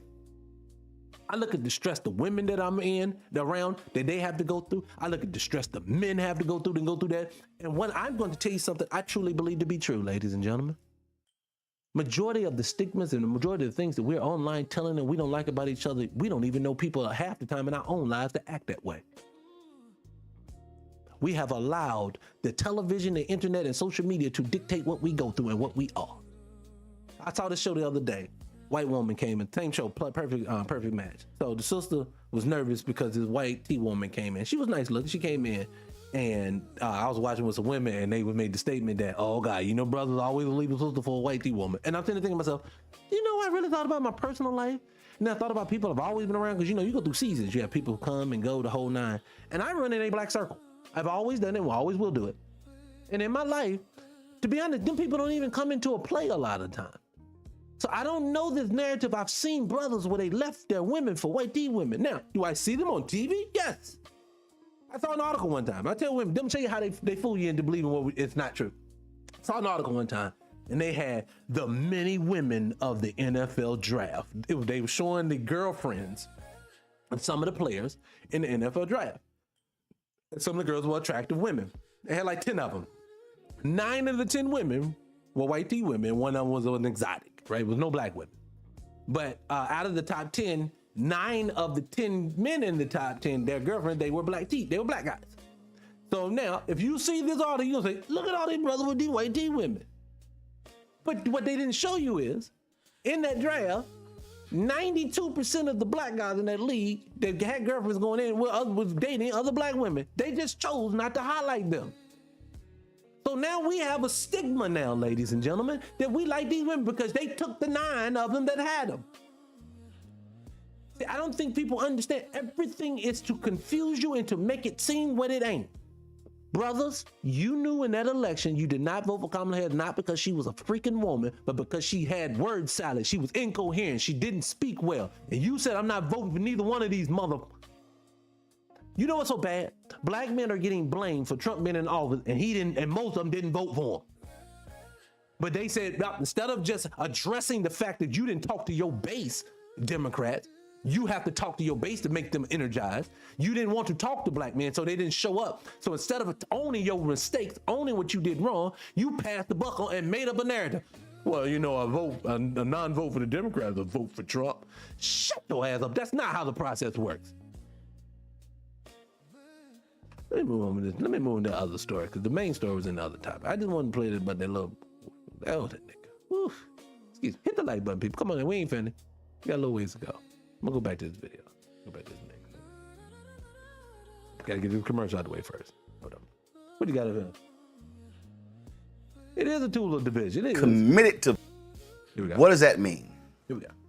Look, I think it's what we all know, Roland. Bottom line is we have to give them a reason to vote. And when I say they, Democrats don't have an economic message. We don't have a message for them to vote.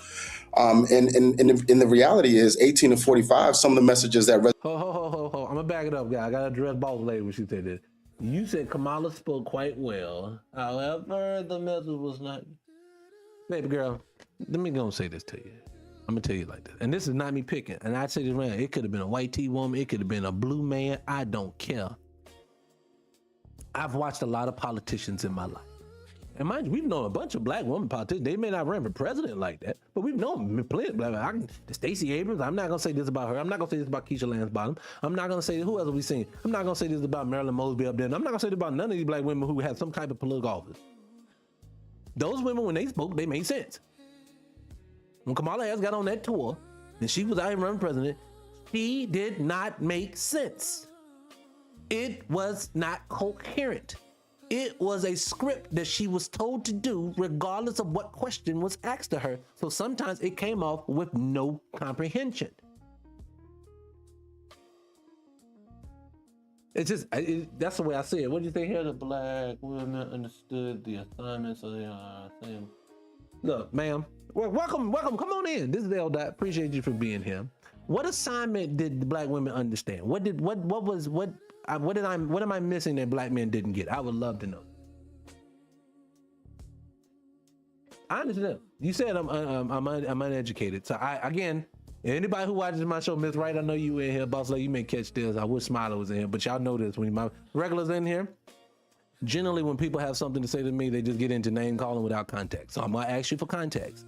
And you tell me what am I missing? You say I wasn't layman speak.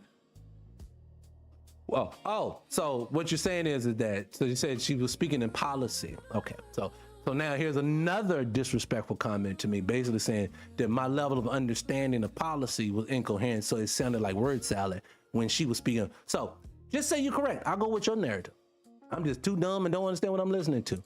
Now, would I represent majority of American black men, or would I be part of the minority when it comes to that? Because I would be part of the majority, because every black man I talk to say the exact same thing. And it ain't just people I work with or deal with or know personally, because I deal in a lot of different areas. Majority of black men said exactly what I just said. You want to know why? Because that's what we heard. So is the onus on me to go figure out what she's trying to say to me, or the person asking for my vote to then make it in layman's term enough so I can digest it? That is the mark of a great leader. That's not the mark of a great leader that says, hey, if you can't understand it, deal with it, nigga. That's not gonna work for me. Again, critical thinking skills. There we go. You're telling me all these talking points. Can you tell me what I missed? What are you saying? Not. See, again. Hey, I love it out here. Case study time. Here we go here. We're going to keep getting insults, but we're not going to directly answer the question because it's no answer to be given. I'm going to say you just like this.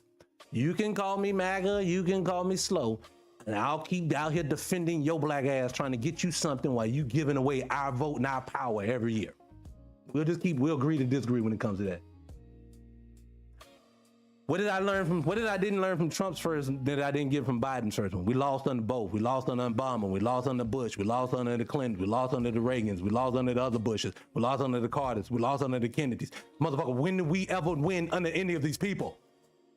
You in a space where I don't pick and choose either side of these motherfuckers when neither one of them are doing anything. Can you show me where any of them tangibly got you anything? No, you got a crisis every time. If you're old enough and you in here, if you've been around for the last 25, 30 years, you got a crisis every 4 years that actually superseded you and what you needed. Black people are losing wealth every year. It didn't start a year ago. It didn't start in 2020 and then, in 2016, stop in 2020 and come back in 2024. No, it's always there. It is always there. To the person who's going to ask me now, then what is the solution? Just because I can see stupidity in front of me does not mean I have all the answers. Why does one have to be the other? No, what I'm going to say to you, and I'll say to every person who always challenges me, I want your dumb ass to get something for your vote. You had your man, you had the person in play, you had your houses, you had your senates, you've had it all, and black folks still don't get shit. I'm telling you, when you get something, you will know it. When you get something, you will feel it. You can call me all the names you want to. You can say I'm ignorant and don't understand policy. These policies ain't getting you shit. You are still the most disproportionate person that's happening in your community every year. It's not because I don't vote. I've done it before. You had your people. Why in 2020 you didn't do better? Why in 2021 you didn't do better? Why in 2022 you didn't do better? Why you didn't do it? No, what you're telling me is now, oh my God, if we don't remove him, they're gonna let the world burn down. Of course they are. That's where they're moving to. As you telling me to get in here to vote for these districts that all of them are failing already. They're proceeding to put data centers in every one of your parts of your country, and ain't nobody saying shit on your side or the other. They're proceeding to crash out our water. They're proceeding to crash out our food. And each one of your people consistently, Obama included, Biden included, all they did with our food is all chemically laced, is put Monsanto's people in everybody's position. Wanna know why? Because none of them care about you. Go read all the policies you want. I don't give a shit. What can you enforce? What is being enforced? Nothing is being enforced when it's going to help us. So you can call me the names. You can think I'm wrong. You can call me MAGA. Your ass is still going to be right here with me getting nothing as long as you're doing it for free.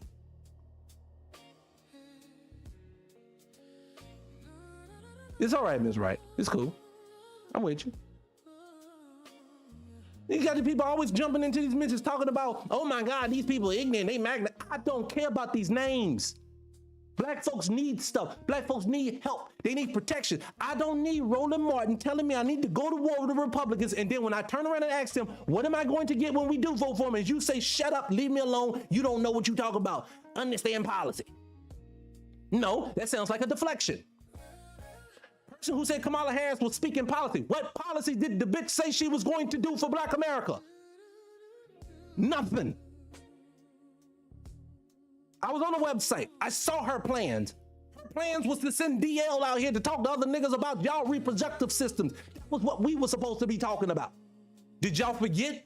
Every time they put a panel together about black men, we talked about shit to deal with y'all and only y'all and how we need to get in line. How am I leading you if you leading me? Oh, it's just progress. These brothers just don't understand. How are you? Ma'am, because I know it was a woman who was making them dumbass statements. You in here, if you got a daddy, if you got a husband, if you got a son, these men are calling each one of them motherfuckers ignorant if they don't get out and vote blindly for them. Don't matter what's going on in his life. I say this all the time. Politics and political lines does not mean y'all all supposed to have the same fucking mind. So when I stand in a poll booth, there may be a Republican in one position, the Attorney General, that I agree with his mindset. It may be a Democrat that I agree with their mindset. No, you want me to blindly vote across the board. Get in there and go Democrat. Then I got idiots that saying, no, I'm jumping off of that one because they ain't did nothing. So I'm going to jump on the Republican train. I'll tell that idiot the same thing I'm telling you. You stupid too. Y'all don't never say nothing about the Republicans because the Republicans said we don't like niggas. Remember? I say it all the time. If I go to the club and one girl's giving me energy, whether she's using me for drinks or not, and another bitch says, get out my face, why would I go back talking to the girl who told me to get out her face? I'm not going to do that. You know you're not going to do that. What do you say? None of them have... I mean, common sense, Ms. Wright, is this. You cannot tell me that Biden was amazing, or at least the point, they literally, when Trump get in office, and then like I told you before, y'all been on here before, Ms. Wright, you know what I'm talking about. Trump is so hated because these dumb idiots keep telling him he's the only one that's bad, that these people are now circumvented, went back, and now George Bush is cool because Michelle Obama give him candy. If you don't get your ignorant ass out my face, don't lead. You can't lead me. If you thinking I'm going out here and just gonna vote for some woman because you said her policy, this woman's so intelligent, she's just speaking over, you know, she's speaking dumb, and you understand dumb. What do you say? Hold on, let me see what that was. Hold on, I missed that comment. Where'd it go?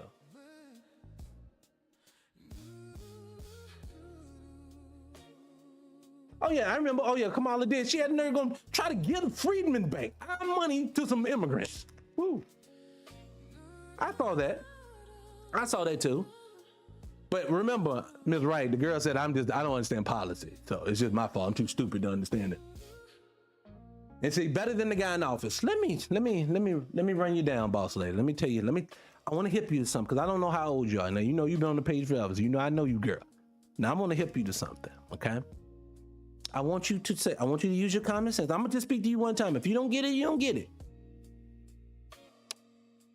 When George Bush was in office and the Iraq war was going on, it was when Obama got in there, it was like, thank God we don't have to deal with this anymore. But Obama just proceeded to crash out on black folks. And then here comes Donald Trump. Now again, he's crashing out. Now black folks every year since the last 25 years, we've lost wealth every year. Lost our homes, lost our wealth, losing our jobs every year. Doesn't matter which president's in office. But I only seem to see black folks get angry when it's the Republicans in office. How do you know she would have been better? You're assuming that she would be better because the team that she's on is telling you, see, you should have voted for me. No, bitch. If you wanted me to vote for you, you just should have. Boss lady, look at it this way, babe. I'm running for office. I want your vote, boss lady. You said, okay, I'll vote for you. I want to vote for you, but what you gonna do? And I say, look, this other side is really bad. Now, I ain't gonna be that bad. So just vote for me, okay? Now, I'm telling you, now, if you want to keep getting them, you can keep getting them, but I promise you can just vote for me. And then it ain't gonna be nowhere near as bad as that. I promise you. And then you say, but what are you gonna get? You said, no, I'm not gonna talk about that. Just gonna keep talking about what you ain't gonna have to get with that. That is the game that's been ran on you. That's the game that has been ran on you every 2 to 4 years. That the other side wants to have us on plantations. But I want you to understand something, boss lady. You have some say-so on whether or not you want to go on a plantation. Just say the Republicans' end game is to put you on a plantation, back on one. Chains and all. No, I'm not doing it. No, I'm not. You see how you have a choice in that. Oh, they're gonna vote it in law. I don't give a fuck your law. I can definitively tell you, someone shows up to my door with that in mind, it's gonna be the day I have to go away from it. And then one thing I'm going to tell you is, the very politicians that you telling me to vote for, they're not gonna have to suffer the fate that I'm suffering. Make that make sense to yourself, boss lady. Kamala Harris, if they ever came door to door, Kamala, even though she was trying to keep them people from putting you in one, I can 100,000% tell you she's not going into one of them prisons or one of them slave quarters or one of them plantations. She's not going in. How did she avoid it? Wouldn't the very people who was opposing, she was opposing would say, bitch, you was out of pocket, so I'm putting you in there too, wouldn't it? No. It's always the same game. It's the same game that even when they running around, they having national disasters. It never happens in rich neighborhoods. When fires happen, it seems to always avoid the people who they want to avoid. Why? Because everything is planned. You're telling me it would have been better under another person. No, they have a 50 to 100 year plan. They tell you this every year. We are planning 50 to 100 years into the future. You cannot plan for your country 100 years into the future if every 4 years a new person can come in and change everything if they want to. That's not how it works. If that's how it worked, then how did George Bush beat out Al Gore back in the day? He took it. He just took it. Why the Democrats didn't stop it? Oh, they did this. No, you ever notice? In the last thing, why is it that the man can run amok when he gets in office, but the man with the feeble mind and the so-called black guy just couldn't get shit done? Why don't they turn into tyrants for you? That would level the playing field. So I think people don't understand this, is that you are part of the theater now. I'm not. Supreme Court decisions. Okay. So when Obama was in there and he was putting and appointing people, how did he put the people in position? You know, he put a Republican, one of his in position, if I ain't mistaken. Oh, he wanted to show some across the board. No, nigga, if you're working with people with no conscience, then why would you say, let's try to appeal to their conscience and try to do the right? No. If you have a tyrant on this side, when you get into office, your job is to remove and to try to stop that tyrant, not to go along and get along with the tyrant, because we just better morally than they are. We're going to do it a little different than they do it. We're not going to subject ourselves to being fucked up like that. No. I can't eat your niceness. These people are putting data centers in my neighborhood, crashing my water. I need a pit bull right now. No, boss lady, I don't need Obama to take his ragged ass up there to Flint and fake drink water and then leave them pipes like that. You lose me. You make me realize you don't give a damn when they say it was $8 million to fix it. You know, the same day I saw that, side note, same day I saw that video with him fake drinking that water, making it seem like these people were crazy. That same video, right behind it, I saw, what's one of them Osborne, Kelly Osborne, that crazy man daughter. She was talking about some nail polish that she would have for some award show, that she had actually spent $100,000 on a nail polish. And I'm sitting here thinking to myself, we have a fucking nation of people who are suffering and people putting $100,000 on their nails. So I'm gonna tell you, boss lady, and anyone else who wants to have a problem with me, I don't give a fuck. I need people who gonna give a damn the way that I give a damn about black folks. The same way you telling me, not you, Miss Boss Lady, but the other lady says that I don't understand it. The same way I have to tell Kevin Hart's black ass, I love you as a comedian, don't mind you in your movies, but you gonna have to understand, my culture ain't to be fucking played with. It ain't to make jokes out of. I don't care if they said this is what we do. It ain't doing it on my watch. You said it's your production. I will say this again. Black folks need to understand no one is to talk slick about your culture in front of you. Kamala Harris can't sit in front of me and sass her god neck at me and tell me what she ain't gonna do for me and then think I'm gonna stand in the line and vote for her. A policy. I don't know why y'all people don't take such disrespect off people. I don't want this. I'm not taking the disrespect. If it has to put me under, then put me down. But this whole notion that I'm so sick and tired of these. I'm so sick and tired of this brother and the brother he's sitting in front of me, telling me I don't understand my own fucking existence. Instead of acting like you know you're right. Do the right thing and you'll get me to support you, Roland. Stand in front of me and say, we all over here taking money, keeping status quo, but we ain't really trying to fix nothing. We ain't trying to fix nothing when the only thing we talk about is preserving the vote. Roland is a preserve the vote analyst, and that's all the fuck he does. You no need to talk about anything else about supporting black. No, you are a support the vote analyst for the Democrats. That's all you do. You talk about it 24/7, 7 days a week, about how this thing is the most important thing. You've had it though. Why can't you understand? We understand you have had it. That is where you have to address it.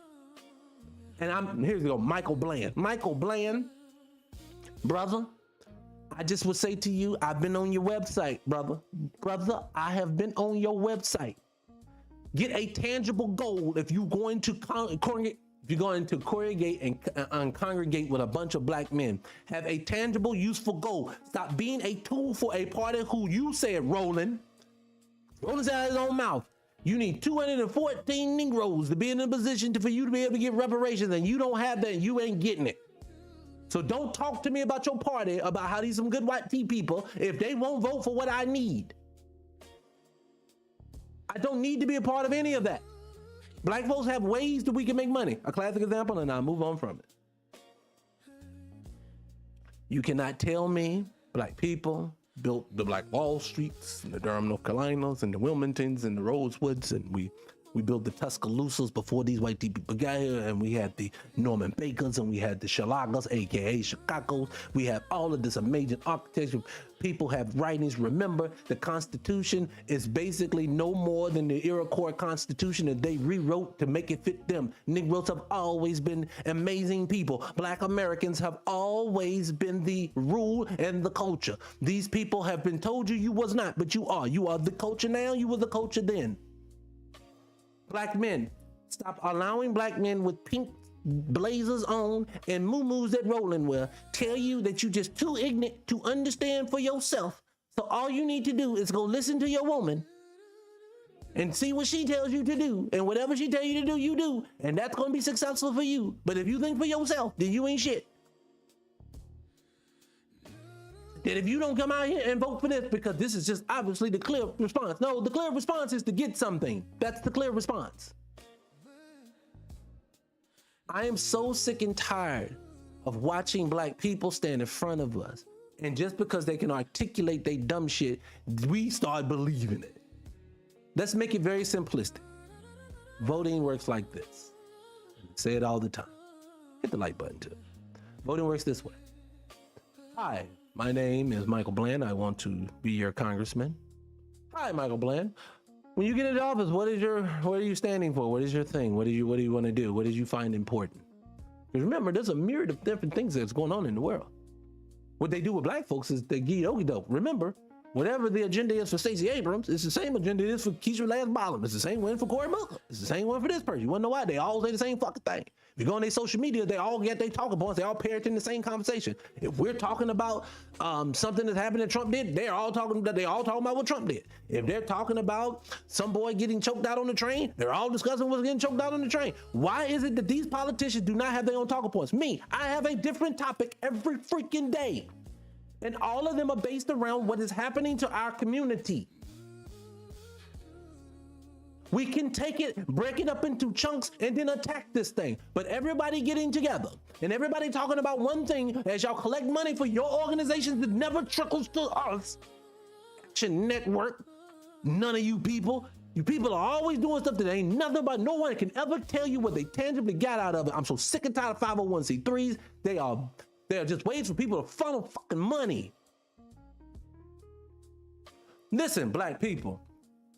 No one cares about you but you, and not the ones on TV. They are not black people. They are your enemy, your ops. In the Haitian Revolution, Jean-Jacques Dessalines said himself, we cannot attack the white deep man until we remove these coons and these turncoats that's standing in our way. So they eliminated them too.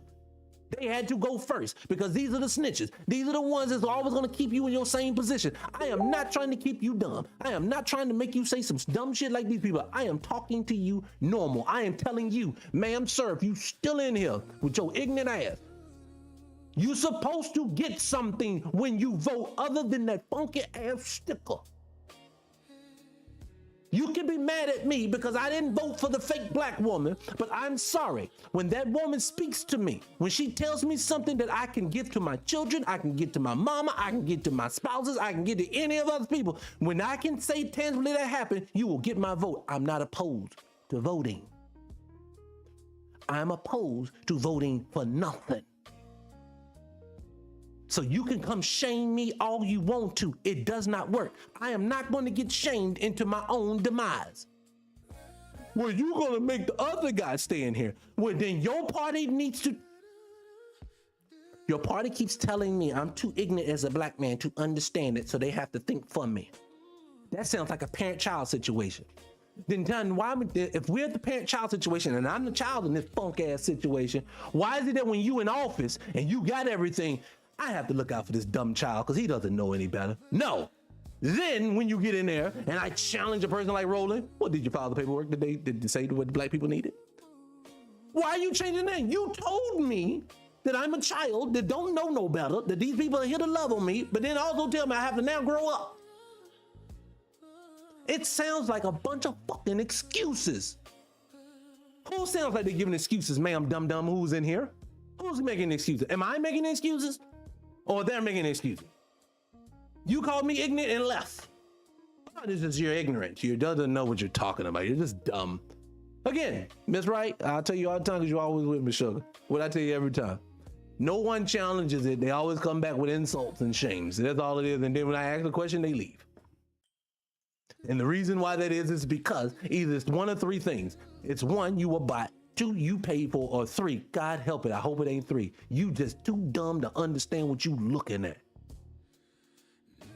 So for me, I don't feel bad talking to him that way because all three of them need to be spoke to in that manner. Michael Bland, brother, stop taking donations if all you want to do with the money is come on Roland Martin show and call me stupid and tell me just to go vote. I just gave you money to go for my own damn demise. I'm not doing that. You said it's 3 votes. I don't know what that means. It's 3 votes off of your emotion. I don't know what that means. But that's all I'm saying, man. I'm just saying, hit the like button, people. Hit the like button. I'm gonna go through it just a little bit more, and then we're gonna get out. Resonate with you and me don't resonate with the brothers between 18 and 45. It's just, one, they live in the biggest disinformation market that we've ever seen in our lives, and two, when he said disinformation market, he's basically saying, brothers, y'all sitting online listening to people lying to you.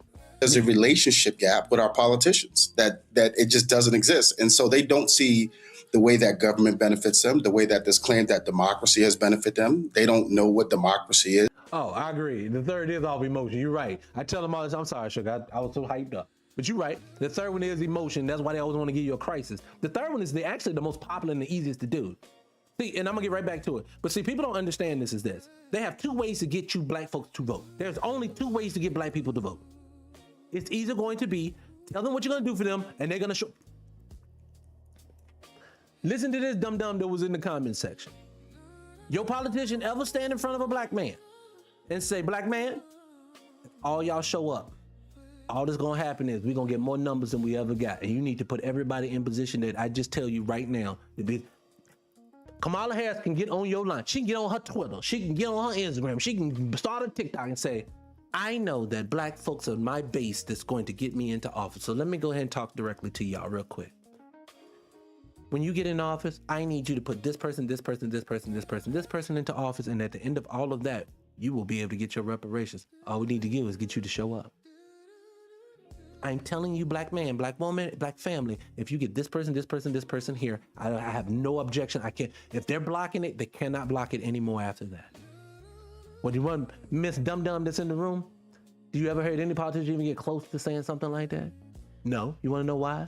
Because the end game ain't to get you nothing. It's called benign neglect. Look it up.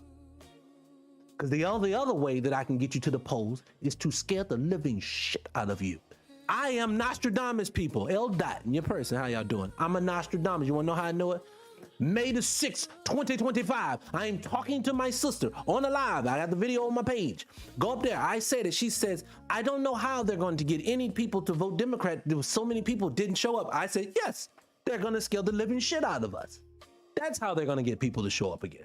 That's how they're going to do it. They're going to tell you that if you don't do this, your life is going to end. You're going to be enslaved. All of these things I'm saying, how do I know this is going to happen? Because they only have two ways that they approach us politically, through fear or through benign neglect, which means I'm just talking to your issues, making you feel like I do care.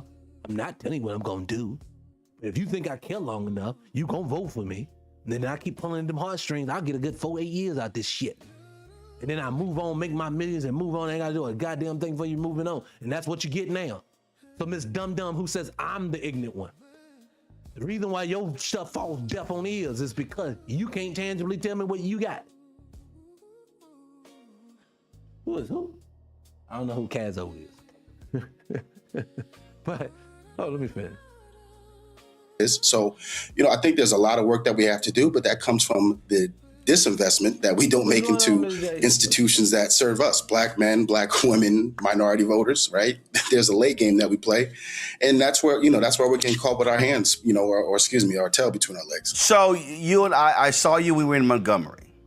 Yeah, it was good. We had a good time. And I'm downstairs, I'm trying to check in.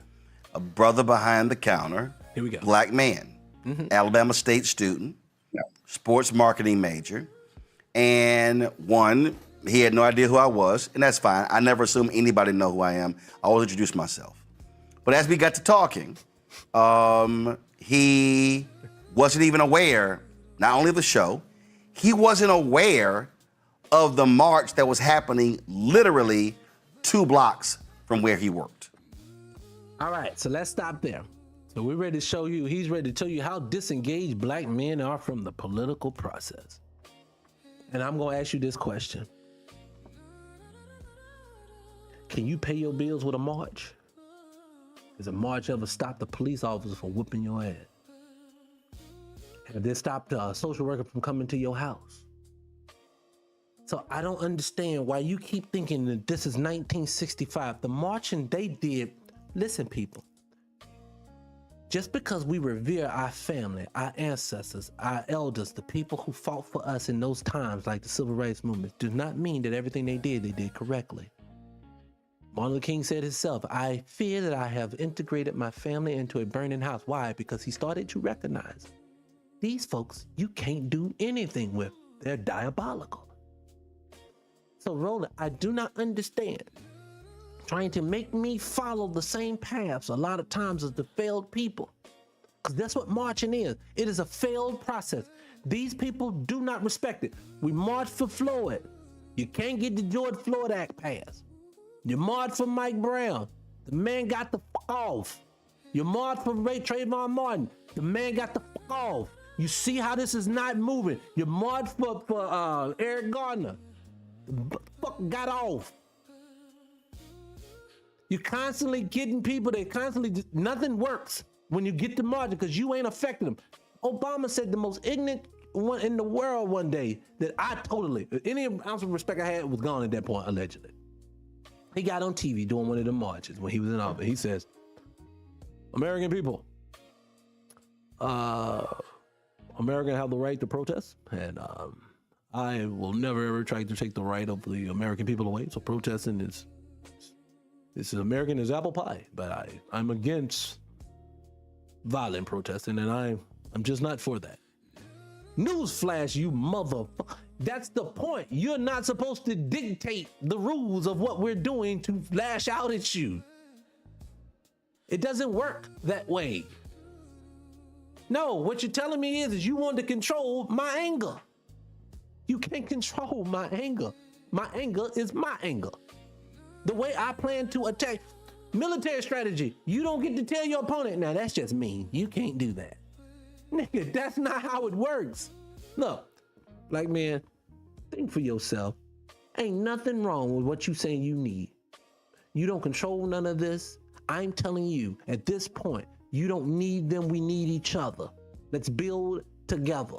People always say this, what's your answer? Brother, DM me, what can we build together? Black man, what can we build together? I want to build something. Let's build something. Let's start small. Doesn't matter. I'm not taking your money. I don't want your money. I want a counterproductive measure to this bullshit that we keep seeing on TV, that we keep seeing about just voting. Because I can tell you just like this now. We can clean landslide this motherfucker in 2028. You can get it all, the House and Senate, the White House and it all. We gonna celebrate the Democrats just won. And the same people who was kissing babies and putting hot sauce on their greens will no longer speak to you. I'll see your ass in about 3.5 years until I start campaigning again, nigga. I'll see you then. That's what you're gonna see. Wanna know why? Because it's all a game. It's theater. I don't understand why people don't understand that. Okay, hold on. What you got going over here? Are you over here talking Bible talk? What you say? Revelation, grace, our faith, no hate. What are you talking about? What are you? I don't understand. Healing words, eating you. Oh, okay. I didn't know. I was like, what's going on? I appreciate you. But what I'm just saying, look, I'm just saying to my people, that's what you're getting right here. So you can call me all the names. Anyway, let's keep going. As I kept talking to him, he kept saying a lot of students at Alabama State don't know. When I mentioned that I was on the campus last year, he said, man, a lot of times we have no idea who comes on campus. And he was sharing, right? See how the counterproductive measures happen? So you're telling me, like, when people try to say, what did Biden do for they always say, well, Biden gave the money to HBCU. You mean the place that don't even want to make their people politically aware? There, how a lot of them are simply not engaged. They don't watch the news. I began to ask him, where do you get your information from? He mentioned TikTok. He mentioned Instagram. Go to my iPad. Y'all laid out of that YouTube that, first of all, half of young men are active news consumers. Just 6% avoid news. But you say that your poll, YouTube was a dominant civic information channel. 90% use YouTube at least multiple times a week, and the majority identify YouTube as a place they go for breaking political news. Now, the reason I understand that, because when we talk about black men, if I pull the dashboard right now and look at my analytics, and I click audience, give me 1 second. In the last 28 days of this show, our audience, male, is 57.6%, female is 42.2%. And I know when I get stopped, brothers are stopping me all around the country. Man, I love the show. I love the content. So this idea that they're not news consumers, as your poll lays out, is simply not true. That's right. He likes to denigrate people for going to YouTube too. And I always say to him, how are you denigrating YouTubers when you're on YouTube? Look, YouTube, that's not a disrespectful term. YouTube is just a vehicle for people to get their message out when they couldn't do it before. See, no one cares to see the person in the suit standing in front of them on the thing because they know that person has a production behind them that's there to lie to them. See, for me, my conversation is always based upon, if I'm chasing the story that's out here right now, we're just having a conversation about the story that's happening. We're going to have it in the best context that we can have it. So like right now we're in the political season. The world is going smack crazy. We got a lot of stuff we should be discussing, going through. He doesn't cover any of those things. He's always just trying to make us look like we don't know what we're talking about so he can keep pushing the same narrative he's already been pushing. And I'm almost finished. And listen, Roland, it was shocking to me that that's where they land for their media, right? That's where they land for the news with YouTube. It was very shocking to me. And I tell you, one of my proudest things, or probably the thing I'm most proud of is being a dad. Being a girl dad at that. And so oftentimes I have these conversations with my girls, where do you get your news from? Where do you get your music from? Where do you find new music? I struggle trying to find new music. And then learning that YouTube really is that outlet. I don't know if it's as much as they're not information taking as we do. I think they're consumed with so much and that what's important to us is relatively not important to them. So he just basically said that what's important to Roland and him is not important to most black men. See, this is that elitist attitude that just a lot of people like myself don't fuck with. And that's why I think the dynamics when we think about, I heard you talk about the autopsy, but what was important about this research is when we talk about black men and precision, tactical, scientific data and how we reach black men, that's why we had to do this research, because a lot of times we were just assuming that they were getting their news from X or that they were listening to X platform. And so I'm happy that, happy to work with Terrence Woodbury and his phenomenal team at Hit Strategies. But more importantly, I thought it was, really advantageous for me as the executive director to say, hey, let's really, unlock this thing with a scalpel and find out where our brothers are getting that information from. And moreover, that media market, the last persuadable base that's left in this country, which is 18 to 45-year-old black men. Where are they getting their news from? Because we also know they are the biggest consumers of disinformation. So there's a lot. So what do they quantify? That black men out of all demographics in the world, black American men especially, this is who he's talking to, black American men listen to the most disinformation in the world. Who quantified that? The person who said my information is not true? The same people who put the blue stickers up for everything that they don't want you to actually believe in to know this true? The same people who told you that thing was something that you needed? The same people that told you that they went to the moon? Them same people? You trying to make me believe these people, and you're doing it with this same attitude. And I'm going to tell you, Ms. Wright and everybody else is in the comment section, I'm always point you out, sugar, because you always show up. You're my people. But I'm going to tell you just like this now. These people that sit in front of your face and say shit that you know that ain't true, know that he has lost you and lost me and needs to lose everyone when it comes to that. And all these people need to be shunned.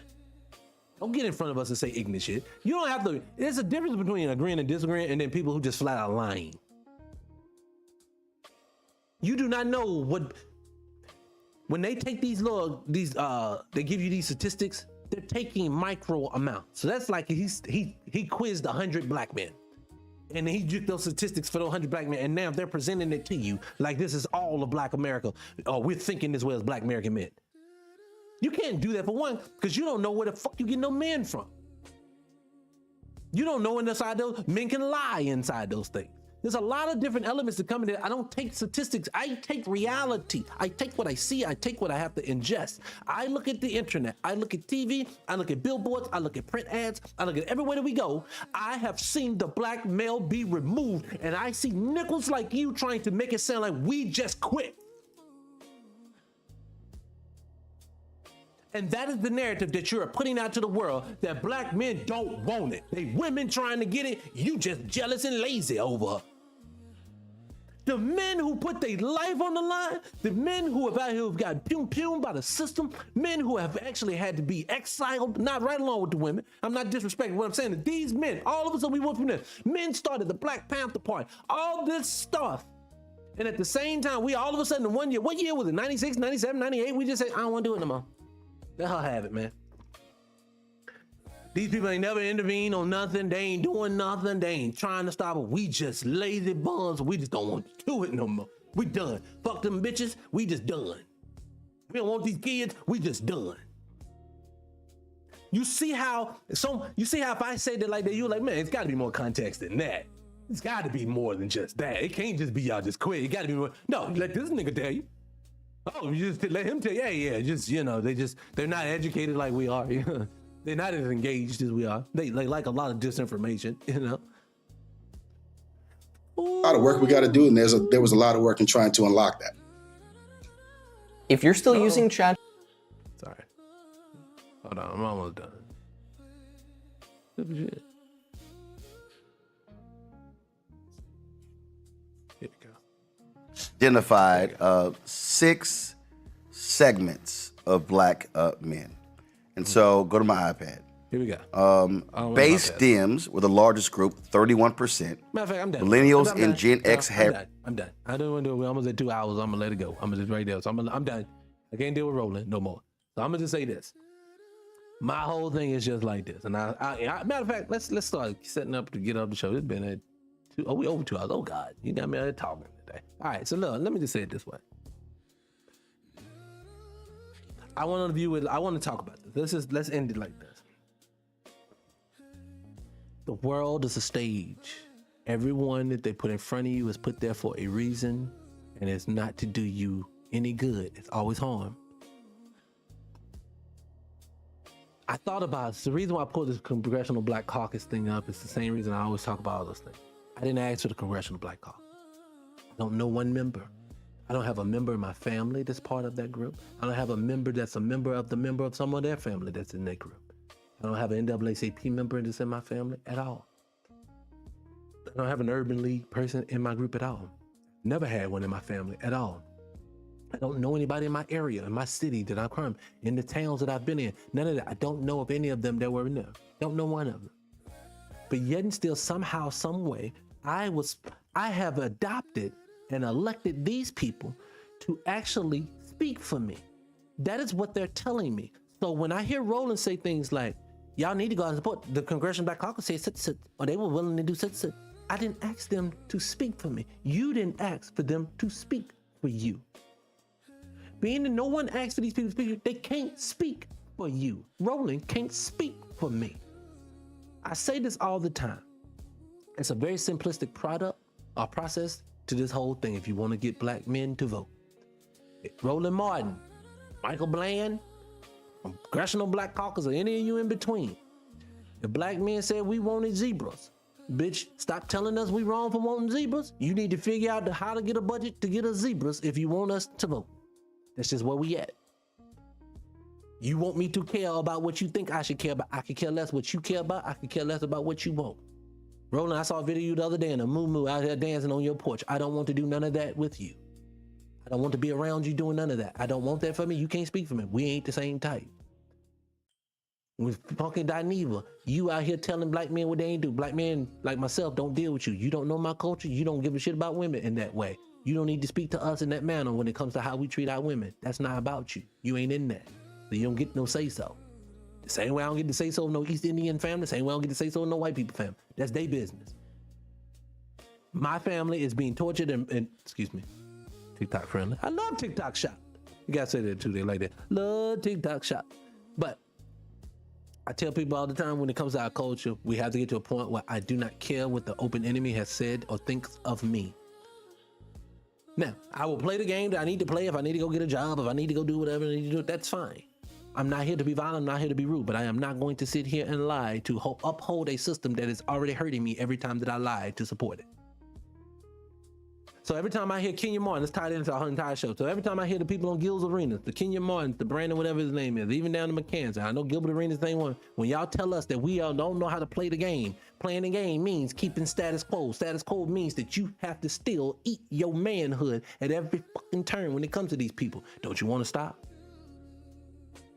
I know you do want to stop, but you care more about someone else sacrificing so you can be able to do it versus doing it yourself. That's the difference between me and you. So to the idiots that always disagree with me, I'll continue to fight on your behalf because you're too afraid or too ignorant to understand that's what you need. The people who said, I'm just going to go live my life and I'm just going to be happy and I'm not going to worry about the stresses of the world, they are still moving to take from you. If you refuse to look at your life, if you refuse to take the priority of controlling your life, someone else will take it from you. I promise. It don't just nothing happen. They're gonna replace it for you. There's so many different topics that we can cover that is affecting our community negatively. At this point right now, we all have a piece that we can break off. But what we can no longer do is take any disrespect from any person or make any excuse of anybody doing something to us. So to Kenya Martin, no, Jaylen Brown is not wrong for defending himself because of the way he feels himself internally. Kevin Hart, yes, you are wrong when you say it's a heartbeat production. And you allow people to stand on your stage and to do nothing but denigrate your culture over and over and over and over again. Why you find it hilarious and say, this is just what they do. No, the fuck they don't. Not with us anymore. Remember them people with the little hats, if you believe their story. If you believe the story that what they said happened to them. At one point, it was very easy, obviously, to denigrate them. You could do all kinds of things. You put them in ovens and everything else. You did what you wanted. You can't say you can't do nothing now, can you? You know why? Because they said you can't. And they stand on it. So no, I'm going to tell you, it's not good when you get on their show and basically say, I didn't make the joke. Doesn't matter. You are running it. If you the dude, then you got to say it. You got the final say-so over who can denigrate you or your culture. And if you do not, sit down, stop talking boss talk. Because I can definitively tell you like this. Y'all always call Damon Dash crazy. Y'all always say that man has blackballed himself out of it. I can definitively tell you something like this. If y'all were doing a roast of Damon Dash for something he did not like, that production is going to stop instantly. I don't care if it's live. I don't care if it's recorded. It's going to do what he said it's going to do. That's what real men do, whether you like them or not. We have to stand for something when it comes to our culture. Otherwise, these people will keep disrespecting your culture. The same way I say about these politicians when it comes to it, stop talking to me, politician, till you can start talking to me in a manner when you really want to get something done. We've moved beyond symbolism. We don't care nothing else about it moving forward. I don't care if Keisha Lance Bottom becomes governor. I don't care if the white guy becomes governor. I care about what is done, being that I live in the state. Like today, my homework for today, and I'm probably going to bring it on tomorrow, is I'm going to sit down with both Keisha Lance Bottom's website, and I'm going to sit down with Brian Kemp. I'm going to sit down with everything, and I'm going to sit down with every person who's running. And I'm going to look at what their agendas are. I'm going to look at what they're pushing. I'm going to look and see if what they say they're going to do. And I'm going to look at I'm going to look at their tweets and everything else. And we're going to come back to it. And I'm going to tell you, if any of these people are talking to us directly, and I'm going to tell you, Ms. Bottom, yours is going to be fine-tooth comb harder because you are running on identity politics. Whether you said it out your mouth or not, black folks are always supposed to vote for the nigga. And I'm telling you, I know this to be true because y'all dived out the window on Killer Mike just 2 weeks ago. For that very thing. He says, I do not vote identity politics. Well, he's wrong now. I've already broke down these districts that have all these places, these areas that are getting removed, that's getting redistricted. Those areas were failing black people. No longer just taking these people's words. They're going to have to basically stand on what they're saying. That's what I want for us. Now let's put some music together, people, so we can get out of here. I appreciate you guys showing up again. I don't know. They got me all hyped up and excited. I don't know. Let me get some music up so we do it. But look, I'm gonna come back on. No, I'm not gonna come back on today. Let me see what I got on here. I ain't got no videos today. People, I have to play an old one today. All right, I'm gonna play an old one. Matter of fact, I'm gonna do this.